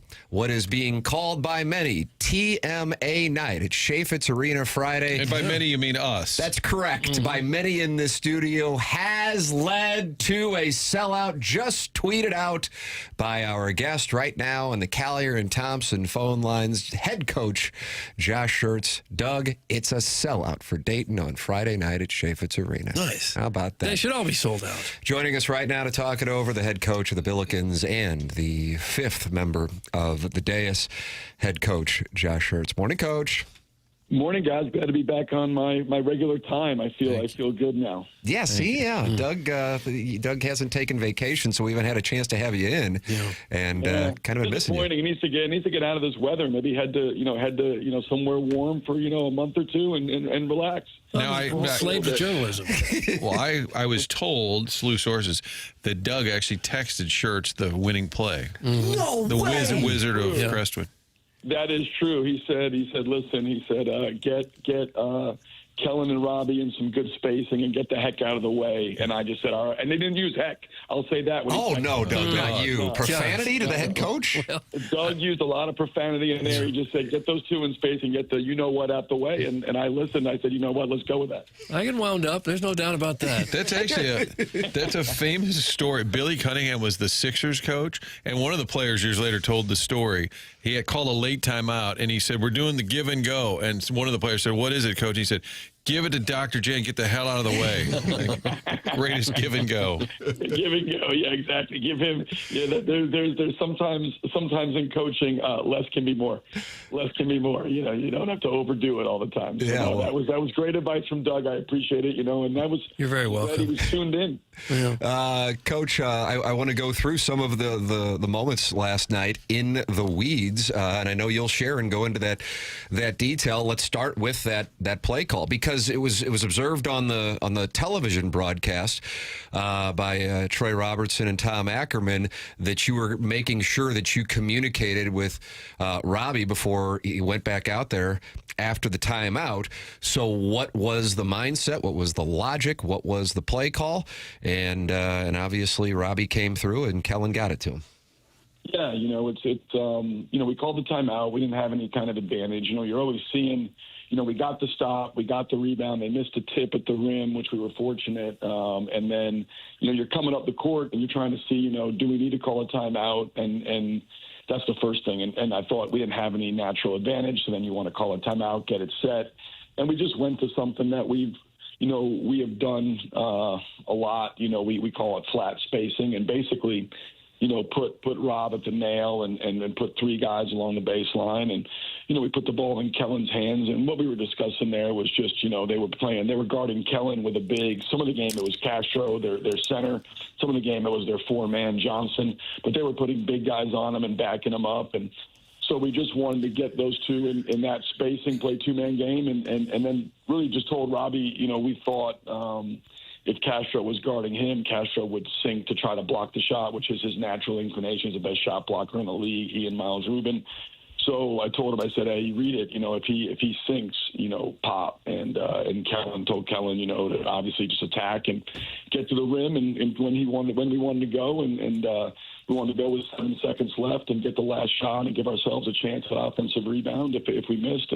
But Robbie's, I don't know that there's been a player I've coached that's, made more big shots, in his career. I mean, he made a bunch last year to beat Davidson at the buzzer, close it against Duquesne here at home. Just, big shot after big shot after big shot throughout his career, all 4 years. And, there's just some guys that have that clutch gene, like Tom Brady with the ball with 2 minutes to go and having to go 80 yards. He's going to, lead the team down the field. You feel the same way with Robbie. That's exactly what I texted to you. If he sinks, pop. And that's what you told him. If he sinks, he added some explicatives to that too. That was inappropriate. Blankety blank sinks. Robbie better blankety blank pop. Kellen better blankety blank pass the ball. But you know what? I just told him that. I said, listen, that's what the Wizard of Crestwood told me, and everybody was like, you know what? If he says it. Because I couldn't get through to him, but once I told him it was you, they were fine. Worked, dude, didn't it? He held, actually, if you look at the tape, you see he held his phone up during the huddle. Coach, what do you think in the first half? What are you just saying, man, it's an off night? Or are you thinking, all right, if we fix this, we'll be okay? When your team is trailing like that, it's so foreign for everybody watching this team. What did you see there, and how did you fix it? They came out and really punched us in the mouth. Probably the first time all year that we got just – we had it's crazy stat because we played 20 games. I don't. It might be the craziest stat is we had never trailed by double digits in any game all year. I mean, that's an incredible thing. Wow. We led by double digits in every game this year. So 20 games, we'd always led every game by double digits, and we had never, ever been down 10 points in a game. So, that's just remarkable. I thought GW, first off, going into the game, I told our guys, I thought they are as good as any team in the league. Like when I look at our league, I don't count us because I'm biased, but the other 13 teams, I think they're as good or better than anybody. I really do. Their talent level, they've lost a lot of close games. They haven't had the best luck, last night being one, but really, coulda, shoulda won at Dayton, coulda, shoulda won at George Mason, coulda, shoulda won it here. They've played a really tough schedule if you look at it and say they've had to go to Mason, had to go to Dayton, had to go to St. Louis, and really had a great chance to win all 3 games. That's how good they are. And they just came out, I thought, really took the fight to us. We were on our heels early. I thought their length bothered us. I thought they were into the ball. They flattened us out. We couldn't get penetration. They bullied us on the glass. They got downhill. We were a little slow in rotations. The thing that we did, and these guys have shown this, was we have a resilience to keep competing inside the game. And it's a long game, and, it's easy to overreact. I can't imagine what the social media world was like. We were down 15, but I'm sure it wasn't, the best. But if you're playing it, games have 150, 160 possessions. It's a long game. You just got to kind of keep chipping at it. And you never know, when you do that, if you can kind of get it to turn. And, we talked about at halftime, I thought Quentin Jones 3, from half court that banks in, that gave us a little bit of momentum because you go in down 10. As badly as we were outplayed, it was a 10-point game. Then second half, we come out first possession. We talked. We made, I thought going in the game, I put some of that on me. Like we had a game plan going in, and obviously it just wasn't very good. What we did, I think I put our guys, defensively, what I thought we could do wasn't really, probably the best way to attack it. We made adjustments late, and I think we made some adjustments that really helped us down the stretch of the game. But obviously, I should have, made those adjustments earlier or, just gone with that as the beginning. So my plan probably wasn't great. But at halftime, I thought our physicality ramped up in the second half. Amari comes out first play, steals the ball from Castro. I thought we played with more force. We got it to, it felt like in the second half, we couldn't get it below 6, and we were staying in contact. Trey Green's shot making was remarkable. He just kind of kept us in contact. We were down 6, down 8, never could get it below that. And then all of a sudden we had a spurt, went on a 15-0 run, and we took a 7-point lead with 5.5 to go. And I thought we actually grabbed control of the game, and then we didn't. And and then down the stretch, just monster. Bobby makes 2 monster threes. One to put us up 2, and then one to end the game. So there was, it wasn't any. There were some tactical adjustments, but they were later than what they should be. Like I said, I should have made those earlier. Didn't have a great game plan for what we needed to do. Maybe it was too slow to adjust, but our guys, they fought, they competed, and we all got to be better. They got to play better. I got to coach better. But end of the day, I'm really proud of their fight, their competitive spirit, and then again, the ability to kind of make plays when it matters most. Coaches, go ahead, Tim. I'm sorry. Billiken head coach Josh Schertz with us here on TMA, joining us on the Collier and Thompson phone lines, 101 ESPN, and the TMA STL YouTube channel. Kwame Voyukas IV is a texter and now caller into the program. We sometimes take 2-part questions, Doug. Sometimes they're very vivid. This one is not as much. 2 things, Coach. Number 1, I love you. And then number 2, will Brady and Jaden be available on Friday? Yeah, without them available last night, Kwame Voyukas IV is looking for some insight from the head coach. Yeah, there you go. That's big time with a name like that. So I hope they're available. Both guys were sick, and so we'll see how they feel. We had a little bit of illness going through the team in New York. It's just this time of year, guys get sick. They're around each other a bunch. The weather, the travel, all those things. I think, and so it really was that. Brady didn't feel well playing against St. Bonaventure. Played. He felt well enough to play. Didn't play great. Came back. Felt really good. Practice. Had a really good practice, and then woke up yesterday. Felt terrible. Tried to sleep it off. We didn't know if he'd be able to go, and then just wasn't able to go. Jaden, same thing. Hope is to have Brady and Jaden 100% Friday. We'll know more today and tomorrow as they recover. But there's nothing other than them just being sick. There's nothing, outside of that. They're just both sick and recovering. And we honestly, like Brady, wanted to go last night. My thing was, we want to try to get him 100% for Friday. We didn't want him at, 40% last night and, 70% or 65% on Friday. Yeah, coaches love a little adversity to use as a coaching technique, especially when you're winning. Take us back to last week. Down the stretch against Duquesne, as bad as this team has played, just literally giving the ball away. And I know you're an affable, fun guy, but tell us about, I think it was 3 nights in Pittsburgh. What were the practices like? What was the messaging like? How mad were you with your team or frustrated? That's as frustrated as one can be. You want to close games appropriately. The Duquesne game, I thought, had some similarities to last night.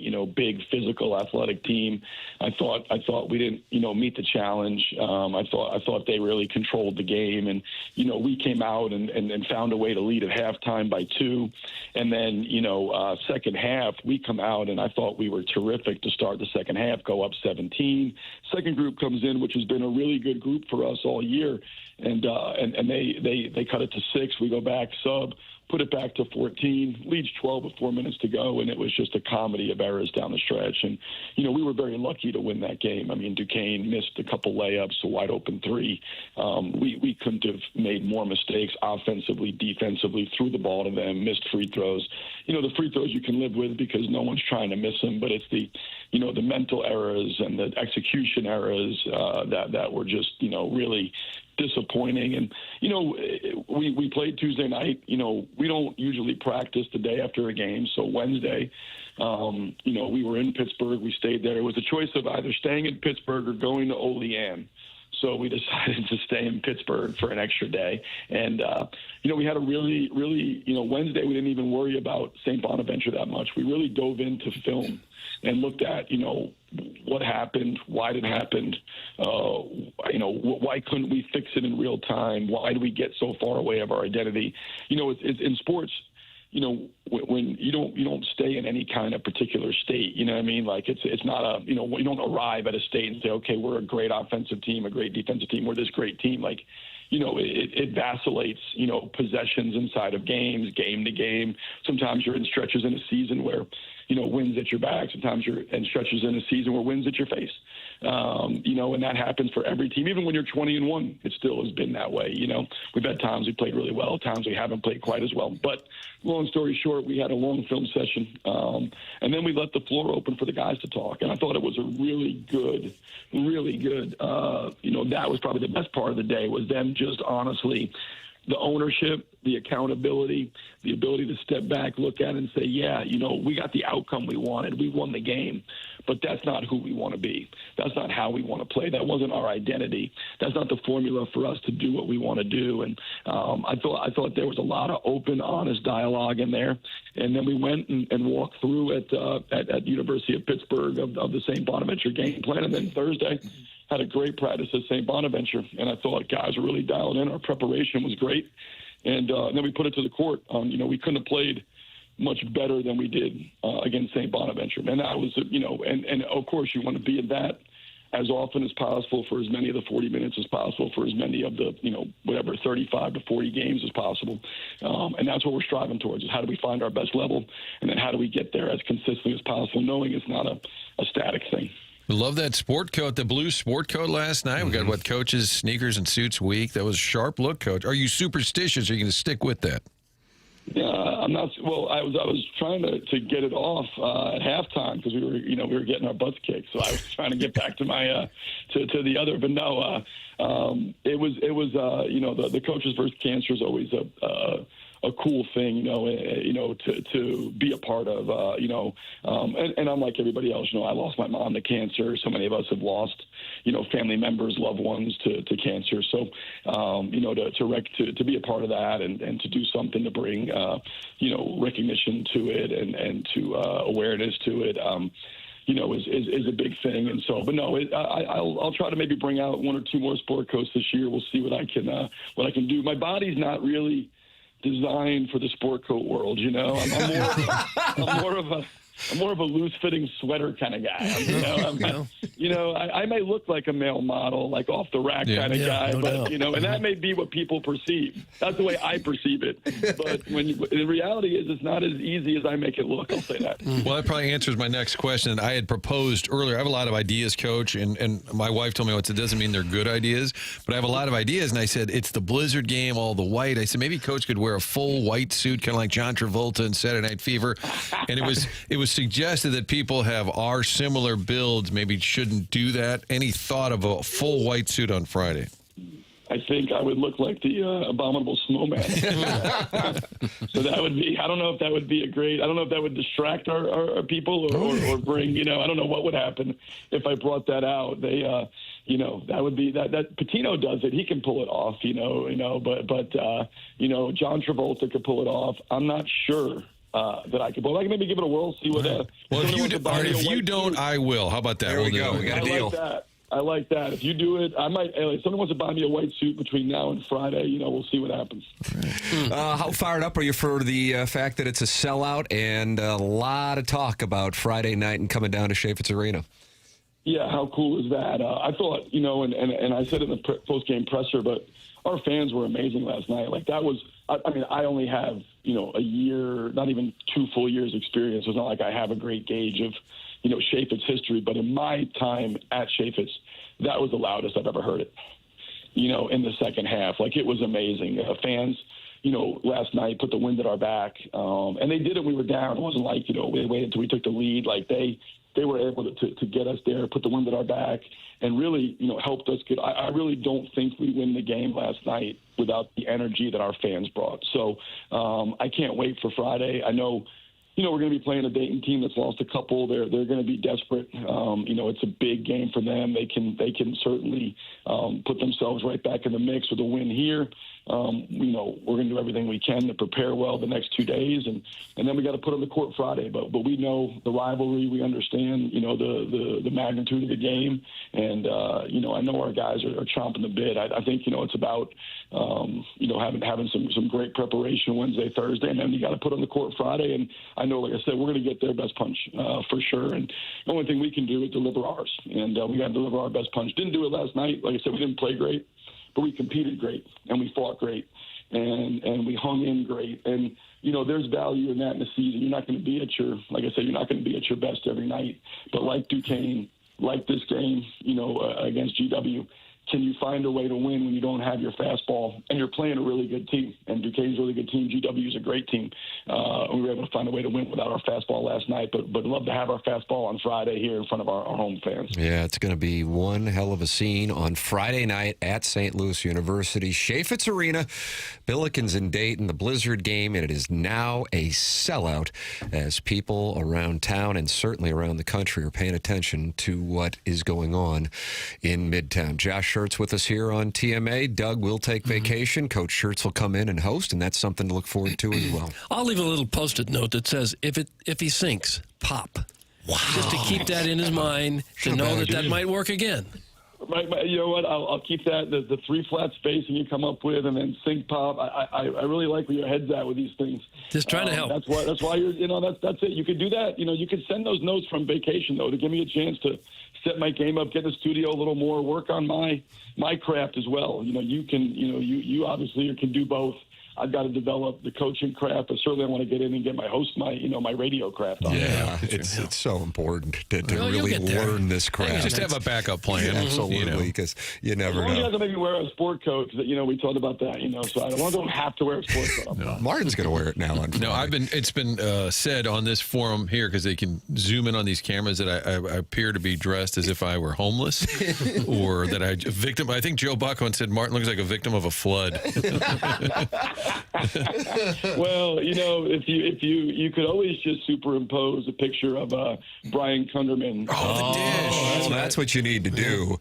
That's what you need people watching. BK, put him in there, and you would. Who knows what happens on those text messages you guys get? They do those the free. I don't know if they do it as much papers. When the opposing team shoots the free throws and they have those giant cardboard cutout heads. Oh yeah. I think Billiken fans need to do some of the dish. Yeah, they do. Oh man, they would be. Yeah, that would be. Do distracting. That, and God knows, distracting everybody. Yeah, they wouldn't be able to. You got those people in the swim teams now going the Speedos, but I think BK is more distracting than that. That's a good idea. Nice idea. His hair's done though. His hair shelled. Coach, always enjoy the conversation. Congratulations on a hell of a comeback last night, and super fired up for the festivities on Friday. Thanks for your time as always. Hey, appreciate you guys. Look forward to seeing everybody Friday night. There he is. That's Coach Josh Schertz with us here on 101 ESPN and on the TMA STL YouTube channel. Design, Air, Heating, and Cooling email today coming up. Next, this is The Morning After, presented to you by Brown and Crouppen from the Stiefel Studios.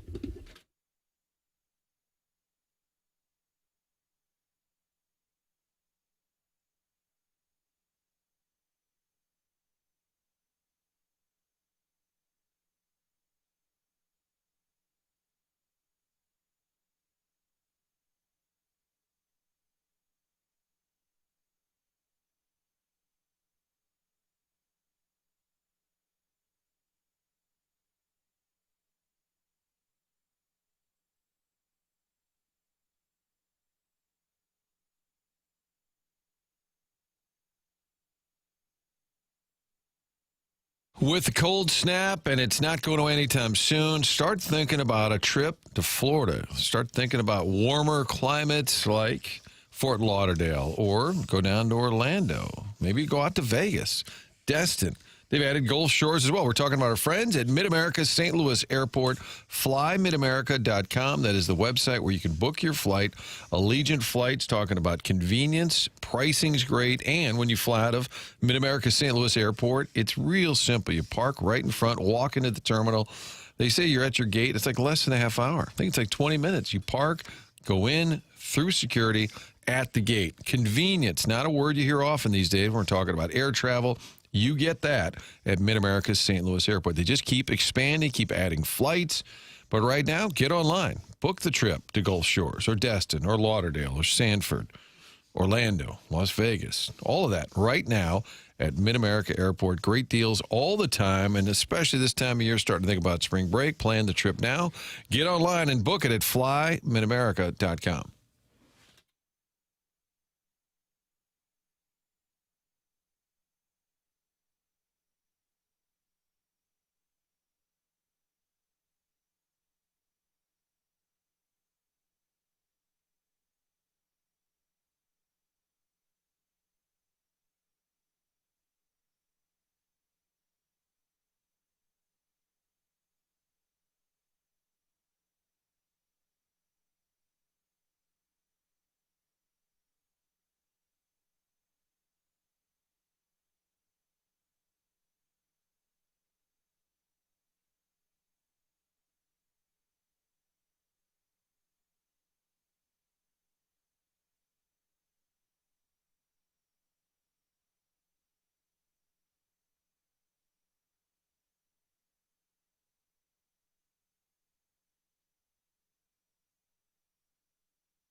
10 o'clock hour here on TMA, brought to you by Design Air Heating and Cooling, and we will have the Design Air Heating and Cooling email of the day. Full transparency here. I've been mismanaging the clock today, and that's Jackson's fault. I hope that doesn't come off. That's how you do it. Not yours. Not your That's leadership, but that's just kind of leadership there. So, Jackson, would you like to apologize for me mismanaging the clock? It's on me, you know? Yeah, there you go. That's how you do it. He just took the bullet. That's how you do it. You can look at some people or you can look in the mirror. Was that another Maya culpa? Yeah, it's 2 today. Count them 2. Maya culpas. So therefore, we're going to have a quick segment here, and then we will come back with the Design Air Heating and Cooling email of the day. So you can send emails to me at tmckernan@InsideSTL.com to file your grievances. I do want to let people know about James Carlton of the Carlton State Farm Insurance Agency, who provides great customer service and now has Jackson Burkett on his client roster. Jackson just made the switch last week. Jamie Rivers made the switch in October. BK made the switch in November. I made the switch in 2019. You can make the switch and save a lot of money on your automotive insurance. 314-961-4800 or go online at carltoninsurance.net. Do you have kids under 25 on your insurance policy? This is a spot where James Carlton has really saved a lot of TMA listeners money over the years. And if you are looking at auto insurance, make sure you call James Carlton, because that's where you can really save you money right now. James has been doing it for 18 years, and he said he's never seen decreases like this in his career. 314-961-4800 or online at carltoninsurance.net. Design Air Heating and Cooling email today next here on TMA.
This is Jackson with the Sports Center update brought to you by Saliga Heating and Cooling. The Pistons defeat the Nuggets last night, 109-107. Motorcade Cunningham with 22 points and 11 assists. That was another Sports Center update brought to you by Saliga Heating and Cooling, a Daikin heating and air conditioning dealer.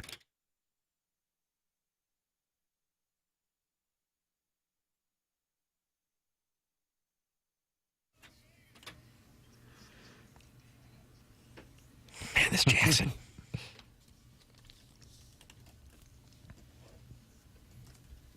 Doug, you like this one? Well, it's easy to dance to. A lot of baby. TMA 101 ESPN, and we've had quite a little presentation this morning here. We thank Josh Schertz for joining us, and of course, JR, brought to you by McKernan, Evergreen Wealth Strategies, in studio with us, the Stiefel Studios. And because of all that we've had going on, it is time now, about 26 minutes late, for the Design Air Heating and Cooling Email of the Day. Doug, let's take a look at these standings here. Allen, Dadeville, and Buck Swope have 3 wins apiece. There are only 3 emails of the day left in the month of January. Or will there be a one-game sudden death playoff on Monday where somebody wins that $10,000 HVAC system from Seth Goldcamp and Design Air Heating and Cooling? Unbelievable what's going on in this competition. Allen, Dadeville, or Buck Swope can get that much closer to a $10,000 HVAC system, or somebody like Carlos Spicy Wiener can get right back in this competition. This is going to be fun. It is good times. You always email in the morning after at InsideSTL.com. Here we go. Hi, guys. As we hit the end of the month, I have a recommendation for the Email of the Day contest that might seem radical, but hear me out. Let's determine the winner by drawing a name out of a hat. Transitioning to a random draw offers 2 major benefits. Total neutrality. It immediately kills any accusations of bias or favoritism if the hat decides the critics have nowhere to aim their complaints. And the swope factor. This is the real selling point. The entertainment value of watching Buck Swope absolutely lose his mind over losing to a literal hat would be worth its weight in gold. If you thought his trivia night meltdown was intense, this would be legendary.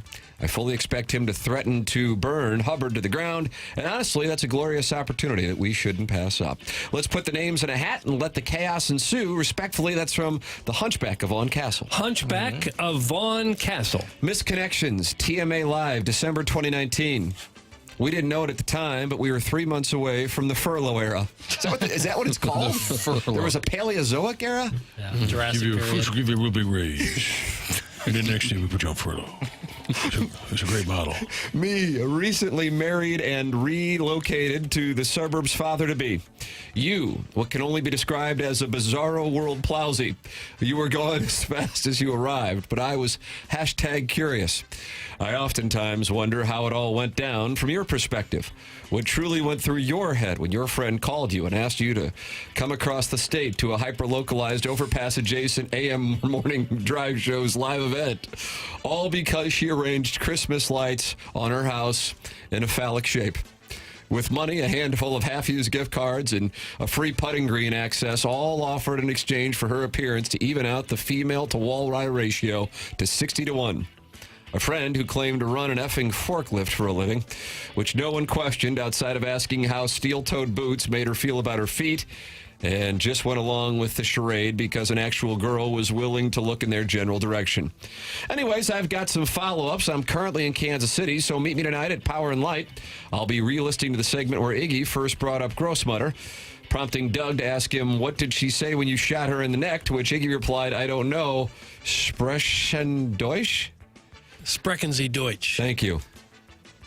Which means he shot her in the neck with a BB gun, and her first reaction was to ask her who else speaks German. Wonderful. That's from Allen Dadeville, Fight Pug, Beat Val. Al in Dadeville. TMA Landman Edition, Tommy Norris. Clearly this is Tim, the leader. Has all the bravado and all the answers. Just like Tommy stands up to anyone that gets in the way of oil production, Tim stands up to anyone that gets in the way of TMA. Cooper Norris. This is Jackson, the plucky young one with a dream. Cooper yearns to own an oil company. Jackson yearns for a WNBA team in St. Louis. It's true, which is the same thing. Ainsley Norris. This is Doug, the hot one, who has a great heart but is always showing off that tight, rewarding body and trying to bang quarterbacks with D1 offers. Yeah. Quarterbacks? Quarterbacks. But if you want to bang cornerbacks. Well, a little quicker. Just want to be sure. Martin, this is Rebecca Falcone. She's new to the oil industry. Martin is, quote, new here. She's a hotshot young lawyer with quite a mouth on her. Martin is a hotshot sports director that hurls barbs at Monsignors and other clergy members in the area. Chairman Kurt, he's Dale, willing to do anything for Tommy to keep the oil flowing, just like Kurt will do anything for Tim to keep blessing our ears with TMA. Love you, boys. That's from the Lee Street Deli alum. Lee Street Deli alum. Home of the Juicy Burger? Yeah, and magic sauce. Oh, you like magic sauce? Oh, I don't know. What's in it? Ingredients. Oh, gosh. The Birth of a Movement, part 1 of 3. I call it a movement more than a radio show because it has activated generations of white male St. Louisans. Really, you think that's our audience? Probably. Refreshing to see rich white men lay their anger and curiosity at the feet of TMA. Let's start from the beginning. An undersized, hypersexual, soon-to-be bald man-child, a smartass with his heart set on being the most recognized sportscaster in St. Louis, and a yeshiva graduate talking through what sounds like half a can of Skol launch a morning show that will capture a market. They were missing one thing, a producer. So they scoured the landscaping crews all around Atlanta until they found the most qualified lawn mowing operator to produce the show. The cast of characters who participated in the audience were lacking holes along with employment. They were odd, but not as odd as a guy who buys lap dances for you to stare into your eyes while you receive them. Well, we didn't have enough T-shirts, and TKO decided he was too big for the show, so it was over. Kind of. Stay tuned for part 2 tomorrow. TMA Nomads. That's from Harold Doug, and that's with 2 R's. Harold Doug, and that's with 2 R's. Kind of the morning grind synopsis there, Martin? Sort of a recap, and then we'll get part 2 tomorrow. It'll be fun. Okay. 4th year in a row, I'm picked to play Chunk in our town's Goonies play. It's to the point where I'm crying inside, and nobody knows it but me. That's from Midge. Strong. Midge. Just a brief nice little email. Boys couldn't sleep and fell down the Reddit rabbit hole. Wild place. Zero kink shaming. STL freaky girls, I see you. Then there's the TMA Reddit. Aching for the good old days. Random hot shots lives, producer smoke breaks, Jay, miss him in the feed era, stepdads openly desired, baby changing stations ranked by load capacity, an email of the day prizes that were random shirts stuffed inside of a Schnucks bag. Those were really the days. But shows change, characters evolve, others fade out. And that's how this works. Be mad about it. Love the fire, and then just keep posting because the rest of us appreciate the elite late-night content when we can't sleep. Either way, thanks for the entertainment. Doug, that's from a girl, and her name is Sharon D. Sharon D. That's a guy. Granite City. If there's an award for stating the obvious, I'd win because I think Tim is amazing. Please don't filter me, Chairman. Don't you do it. I got nowhere wise to go. Looks like we're playing for keeps now, so bribery time. Last time I looked, not a whole lot of emailers with a boat and underwater scooters. Hear me out. Jackson marries a millionaire Perryville farmer's daughter. Chairman Kurt swaps spit with a multitude of high-heeled, bikini-clad women. And the cherry on top for Doug, I'll be driving topless. The proof is in the pudding, and hopefully I'm putting my moons in his jaw trap. Oh! That's from Bud. And then his last name, I've never seen this last name before. Z-E-C-K-S? E-C-K-S. Bud Zex? Cut that off. Well, he's new. Sent in a picture, too. I don't know if that'll help. I don't need to see it. Mm-mm. After hearing how free climber Alex Honnold was banty about only making mid-six figures for scaling Taipei 101, I had an idea that hit me like a bolt of lightning. Let's put that Kroenke money to use, not providing free daycare for all the aldermen's children. But to bring Alex to St. Louis for not 1, not 2, but 3 climbs over the 4th of July weekend. Despite rumors you may have seen on the internet, the arch was never in play, and not just because of that skydiver tragedy back in 1980. Fortunately or unfortunately, the soon-to-be demolished Millennium Hotel is good to go. Just think of the pageantry, seeing all the vagrants living inside the long-shuttered hotel, cheering Alex on when he passes them up the window, while Chairman Steve berates Alex with his megaphone. You want to talk Tower T? Alex's second Mound City challenge will be to scale the 1,149-foot media tower adjacent to Tower T. If Alex can successfully navigate around the feral Afton Hoosiers, Doug, they're feral? There's probably one or two. Who fart around on the tower after stumbling over from those no-tell motels in Marlboro. Our grand finale comes south of the Merrimack as Alex will attempt to scale the Arnold Water Tower, thanks to funding from a group calling themselves Make the Water Tower Green Again.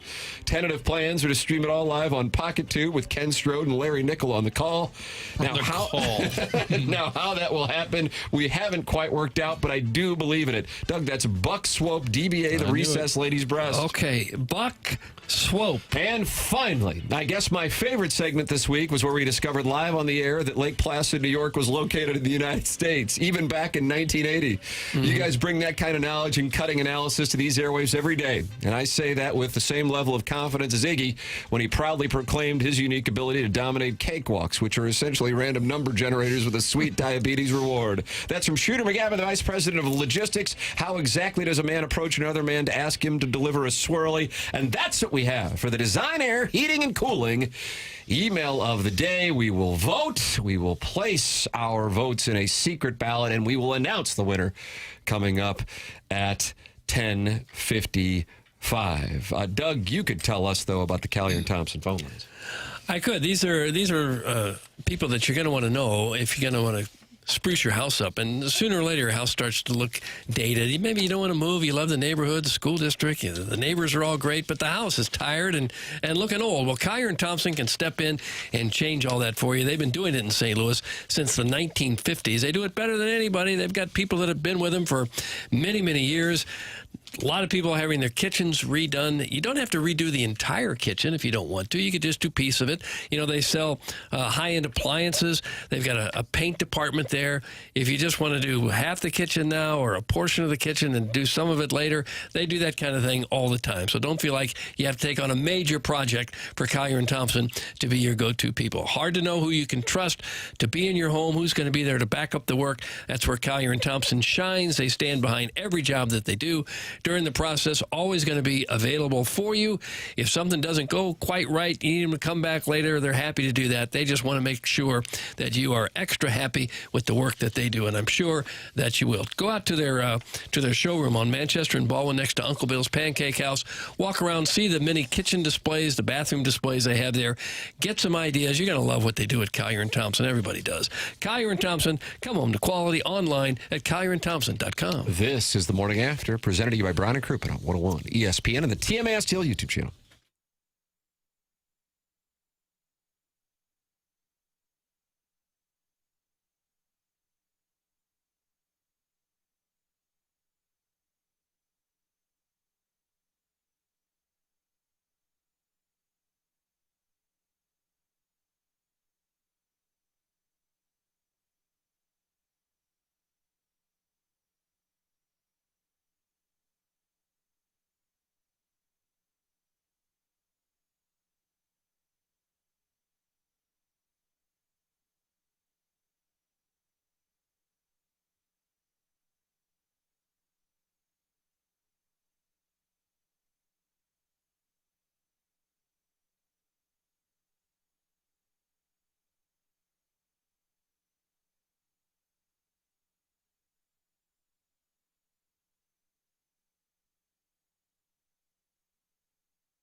It is the morning after 101 ESPN. Tim McKernan, Doug Vaughn. Chairman Kurt slides into the dais, and Martin goes to onboarding in the Design, Air, Heating, and Cooling 10 o'clock hour here.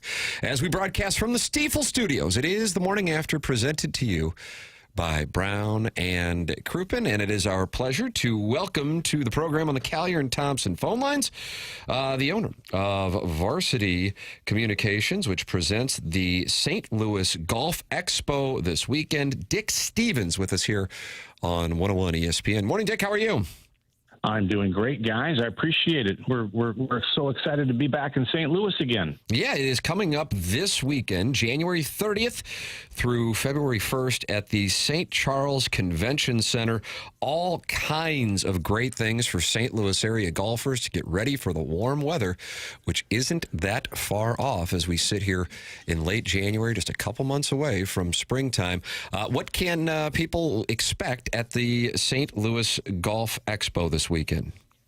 Well, it's everything golf. You know, it's a consumer expo. So what we've done here for the last this will be our 11th year with the being in St. Louis with the Golf Expo. It's really everything golf. And one of the things that really will spark people's attention is just last week was the PGA show in Orlando. So all the brand new equipment, you know, from TaylorMade, Callaway, Ping, Cleveland, all the big names is just unveiled last week. So right here on Friday and Saturday and Sunday is the brand new unveiling of all this new equipment for the public, and they get to do it in the Pro-Am Golf USA's fitting zone. We have a 100-foot indoor driving range with all the big companies side by side by side. That's always one of the big hallmarks of the show, and then it's just a super interactive experience. We've got the Dave Sinclair Putting Championship that takes place all 3 days.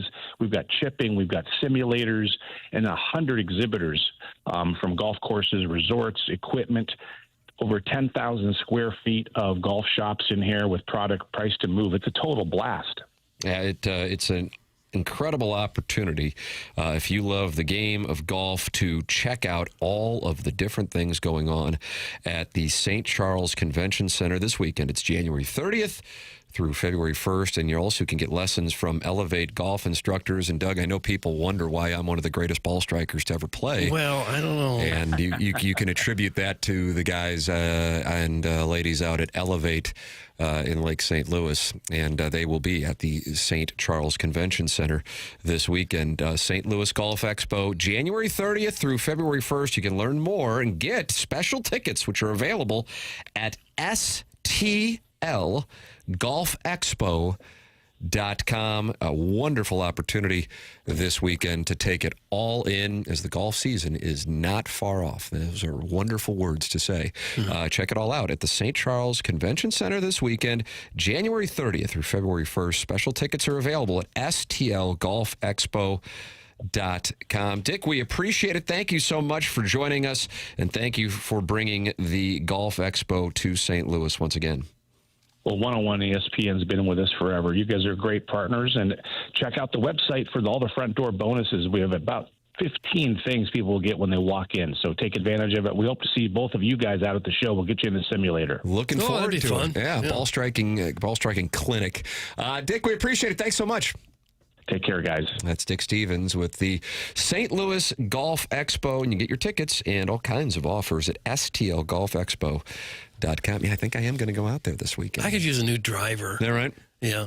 How quickly do you suppose that technology changes with clubs like that? If your club is 4 or 5 years old, is it obsolete at this point? That's a great question. I know you've been monitoring my TrackMan stats. I haven't. And the negative attack angle that I've been working on in the off season has led to a point where my team of instructors is actually what I call it. My team says you got to get new clubs because that attack angle now is just so different than when you were out there playing in October. Sorry, I asked. So the answer is check out your negative attack angle and see if it's different since October when you go in the sim. I don't even know if I have a negative attack angle. I just want to know if I can't hit my driver straight. I'm thinking I need a new driver. Can't be me. Of course. I hit the 3-wood straight driver. Well, then just tee off with a 3-wood. That's what I'm doing now. But I don't want to. I want another 20, 30 yards. Fernando Vina, second baseman. Seeing if I can get you to implode. That blood boiling again. Now, for a while, I could hit the driver and couldn't hit the 3-wood. Now I can hit the 3-wood, can't hit the driver. I don't know. I just don't. Well, you go to the STL Golf Expo, you see my guys from Elevate, and they're going to fix you up real nice. I bet they got hundreds out there. Got me right. Yeah. They did. Yeah, Papers was out there one after. It was 2 swings.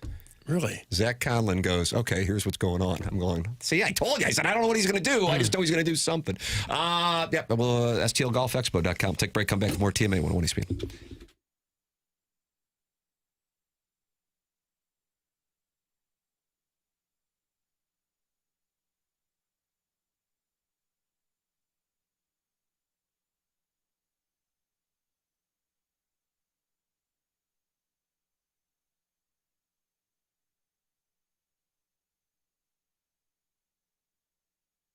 Hey, this is Tim McKernan. You know the saying, new year, new you. Well, how about new year, new home upgrade? If you've been thinking about replacing your windows or you've just had enough of those cold drafts sneaking into your house every winter, now is the perfect time to finally take care of it. Universal Windows Direct has a January offer that's all about starting strong and saving big. Right now, when you buy 4 windows, you get 4 free. It's one of the biggest offers they've ever done.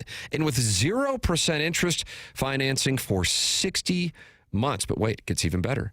You'll get $1,000 off your entire project, plus a little something to look forward to, a vacation voucher through Destination Motivation with every purchase. That's right.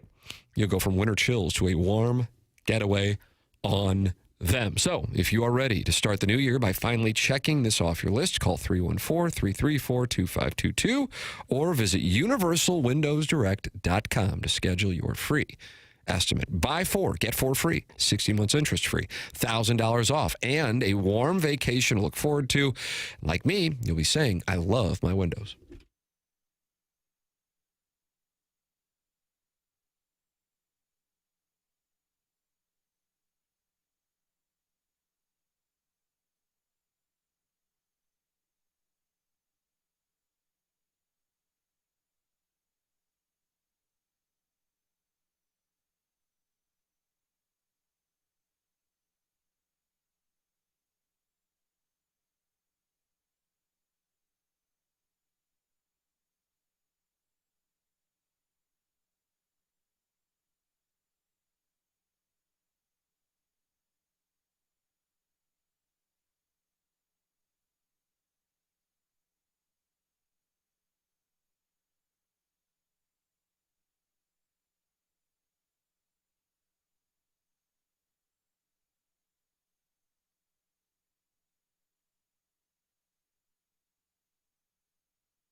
Think about it, Doug. I'm thinking.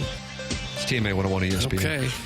We're going to announce the winner of the Design Air Heating and Cooling email today, coming up at about 10:55. If you missed anything, podcasts like the Dickens via the Schaefer Door Company podcast, SCHAEFER, Schaefer Door podcast. We were joined earlier in the program by Jeremy Rutherford, taking your two-part questions, and then joined by Billiken head coach Josh Schertz. Also, over the course of the program, Doug, we've got a new head coach in Cleveland. Mm-hmm. The Browns have announced a head coach in Jackson. Who is it? You kind of thought this was the guy that was going to get it? The Browns' new coach? Yeah. This news to me. Todd Monken. Todd Monken? Formerly of Missouri? I was watching. What's that? Didn't Todd Monken coach for Missouri? I don't believe so. Was there a Monken? Am I missing a Monken? I believe his brother Bill, and then also another different one, Jeff. Right. Was one of the 3 finalists for the Missouri head coaching job. Got it. Okay. Before the Board of Curators said, okay, that's enough. We're taking control of this. Got it. Okay. Because I believe the finalists were, was it Blake Anderson, Skip Holtz, and Jeff Monken. And they said, okay, no dice. That'll do it. We will go and find the head coach. And then they hired Eli Drinkwitz. So this is his brother. And I was watching the performance art that is get up on ESPN over here in the studio. And when they made the announcement, Stephen A. Smith and Jackson, I think it might have been the Big Swagoo. Doug, you like the Big Swagoo? I like the name, Swagoo. sure. They fell out of their chairs laughing. Oh, gosh. Yeah, Marcus Spears, Swagoo. Yeah. They fell out of their chair. Stephen A. Smith couldn't stop laughing. Todd Monken gets the gig. Well, why is he such a laughing stock of a hire? He was OC with the Ravens most recently. Before that, he was the OC for Georgia, at least one of their national champion runs. And before that, Cleveland Browns OC in 2019. You remember the 2019 remember the Cleveland Browns gosh, offense. Who was quarterbacking them? You could really throw a dart at the wall and figure it out. Kozar was gone by then, right? Yeah, Couch too. Yeah. Offensive coordinator with the Ravens under who? Brian Billick. He had Trent Dilfer. It was Dilfer. Do you think there's a lot of college coaches that would have wanted that job? Successful college coaches? Maybe not. Maybe college is a better job these days. Well, I thought it was interesting that when LSU was looking for a coach, a lot of people were talking about Joe Brady, and it ended up kind of seeming like he may not want to go to college, but now he takes the head job at Bills. Probably the right move if you're an OC. Hell yeah. Or DC to wait for an opening. Coach Josh Allen? Yeah. Brand new building in Buffalo? Yeah, probably worked out for the best. Maybe for both. I don't know. They got the train? They got the train, and then Joe Brady gets the head job at Doug, Buffalo. you've always been a huge Bill Belichick fan. Were you furious to see that he is not a first-ballot pro football? I got kind of a chuckle out of it. It's going to be the media's revenge. It must be. It must be a combination of him being just a jerk to everybody over 20 years and Deflategate and Spygate. But since this is mostly voted on by writers, I bet it was just mostly that he was a jerk. Yeah. And is that right? No, it's not right. Okay. No. But it's a little funny. He's probably the greatest coach in NFL history. Yeah. 6 Super Bowl wins as a head coach, 2 more as a coordinator. He's behind only Don Shula for career wins. I believe he's got the record for playoff wins, Super Bowl wins. If you're going to put any coach in there, he'd be there, wouldn't he? He'd be the guy. Yeah. But I guess this is his one-year penance. Yeah, right. They'll come around next year and they'll say, see, you were a jerk. That's the price you paid. Now, this is all still sources. ESPN, Doug Don Van Natta Jr. and Seth Weckersham with the story. Bill Belichick, the eight-time Super Bowl winning head coach, is not a first-ballot Hall of Famer. In voting earlier this month, Belichick fell short of the 40 out of 50 votes needed for induction into the Pro Football Hall of Fame during his first year of eligibility. 4 sources with firsthand knowledge of the outcome told ESPN Belichick received a call from Hall representative Friday afternoon with the news that he will not be inducted into Canton, Ohio this summer. That's tough. Several sources who spoke with the coach over the weekend described Belichick as, quote, puzzled and, quote, disappointed by his inability to secure support from at least 80% of committee members. 6 Super Bowls isn't enough, Belichick asked an associate, referring to the championships he won as head coach of the Patriots. He won 2 more as defensive coordinator of the Giants. To another associate, he said, what does a guy have to do? Another source familiar with Belichick's thinking said, politics kept him out. He doesn't believe this is a reflection on his accomplishments. Belichick declined comment to ESPN. The Pro Football Hall of Fame does not comment on the voting of the selection committee and awaits the unveiling of the class of 2026 at the NFL Honors on February 5th in San Francisco. A spokesperson for the Hall of Fame said in a statement. I wonder if there were members of the selection committee racing to the phone so they could be the one to call him and tell him he didn't make it. Because, like, what would be your rationale on not letting him in outside of his conduct to the media? The cheating. Yeah, I guess you could say that. Spygate. Deflategate. But it's not like any of the wins were vacated or anything. No. Multiple sources told ESPN that Spygate and Deflategate came up in deliberations amongst voters. Okay. Spygate to me worse than Deflategate. The only explanation for the outcome was the cheating stuff. A veteran Hall voter told ESPN on Tuesday it really bothered some of the guys. Well, if you're not going to put some people in the Baseball Hall of Fame because of their alleged cheating with the steroids, I guess you could claim that with football as well. But I have a feeling it has more to do with just he was so darn mean to us for how many years. We're not going to reward him with this. I agree. At least not right away. Bill Polian denied telling fellow writers that Belichick should serve a 1-year penance for Spygate. He said he heard his fellow writers float the idea, but insisted he didn't agree or disagree with the proposal. Polian said he voted for Kraft and even spoke up on behalf during the deliberations, saying Kraft had no knowledge of the Spygate scheme. Polian added that he could not remember with 100% certainty if he voted for Belichick, saying he was 95% sure he voted for the coach and a player, most likely. Guys are not forgetting about who they voted for. And that was a backtrack because he came out originally and basically unequivocally said he voted for him. Now he's leaving open. Doug, would you remember who you voted for in the Hall? I would think so, since he probably just came out of the room where he voted. Who'd you vote for? I don't remember. When told that Belichick isn't a first-ballot Hall of Famer, Peter King, a 32-year Hall of Fame voter who is now retired from the committee, said, "Holy F, I am very, very surprised. A lot of things happen in that room that are unexpected, and, of course, this is a big surprise for me." That's Peter King. Well, I don't have any doubt that he'll get in eventually. But I'm sure there's a lot of people around the league very happy that he didn't get in. There are 8 other semifinalists in the coaches category this year. Tom Coughlin. What if Coughlin gets him again? Oh, yeah, that'd be great. Mike Holmgren, Chuck Knox, Buddy Parker, Dan Reeves, Marty Schottenheimer, George Seifert, and Mike Shanahan.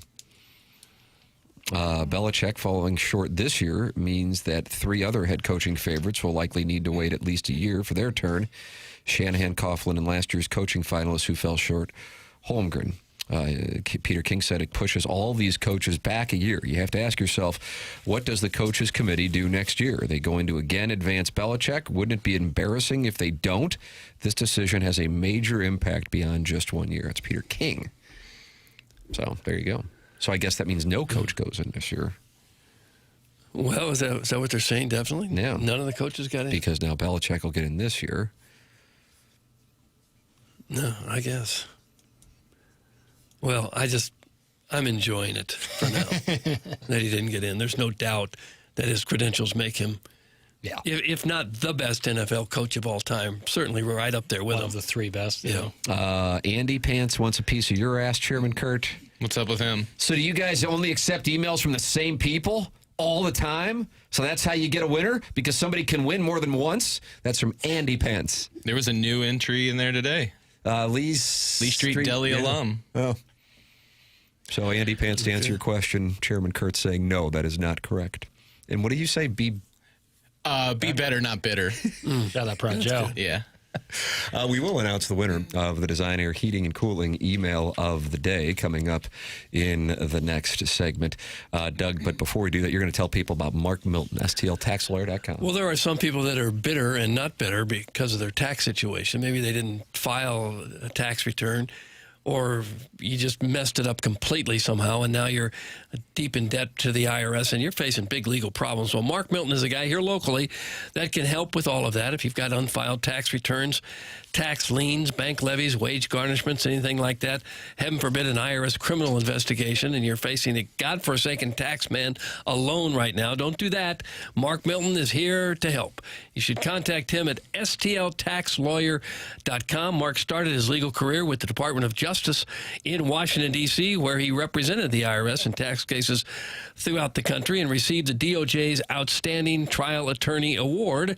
And now he helps individuals and small businesses solve their tax problems. This is one of the best in the country at what he does. So if you have any kind of IRS problem, you contact Mark Milton. He's here in St. Louis at stltaxlawyer.com today, and you'll be saying, I am not guilty. I am with Milty. Remember, the choice of a lawyer is an important decision and should not be based solely on advertisements. There it is. Final segment of TMA for January 28th, 2026, coming up next here on 101 ESPN with the Design Air Heating and Cooling Emailer of the Day winner.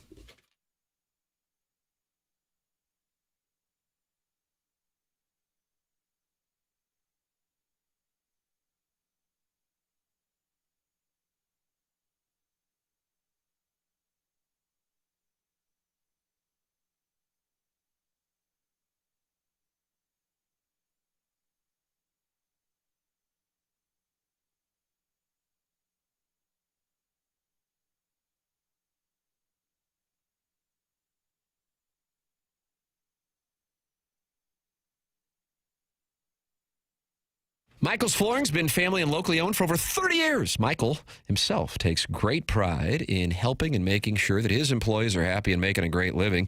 You can go online right now. You're going to get 3 samples free from Proximity Mills online at igotfloored.com. Michael's passion is flooring. When you order from him, he wants you to have the best experience for the best price. Just come in and see the people at Michael's Flooring. You're going to see a difference.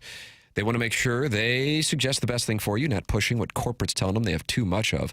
They continue to grow, and there is a reason they've continued to grow through the 30-plus years. Employees love working for Michael at Michael's Flooring as they feel like family, and he makes sure they're taken care of, and this then rubs off to the families buying the product as they know they have the best interest of the buyers at heart. They have it all.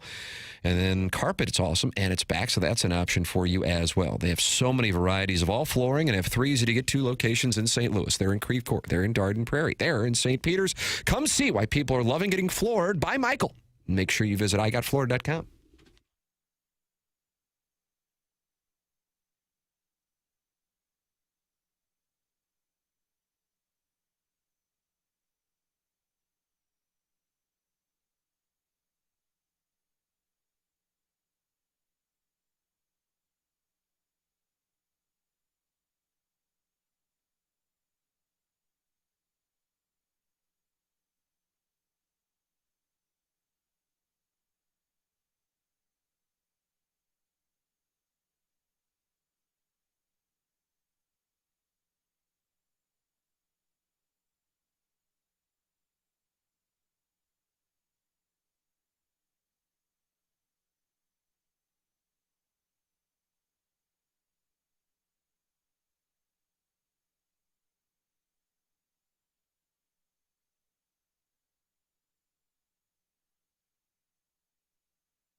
This is Jackson with the Sports Center update brought to you by Saliga Heating and Cooling. Blues off today. Back in action tomorrow as they take on the Florida Panthers right here on 101 ESPN. Pregame at 6, puck drop at 7. That was another Sports Center update brought to you by Saliga Heating and Cooling, a Daikin heating and air conditioning dealer.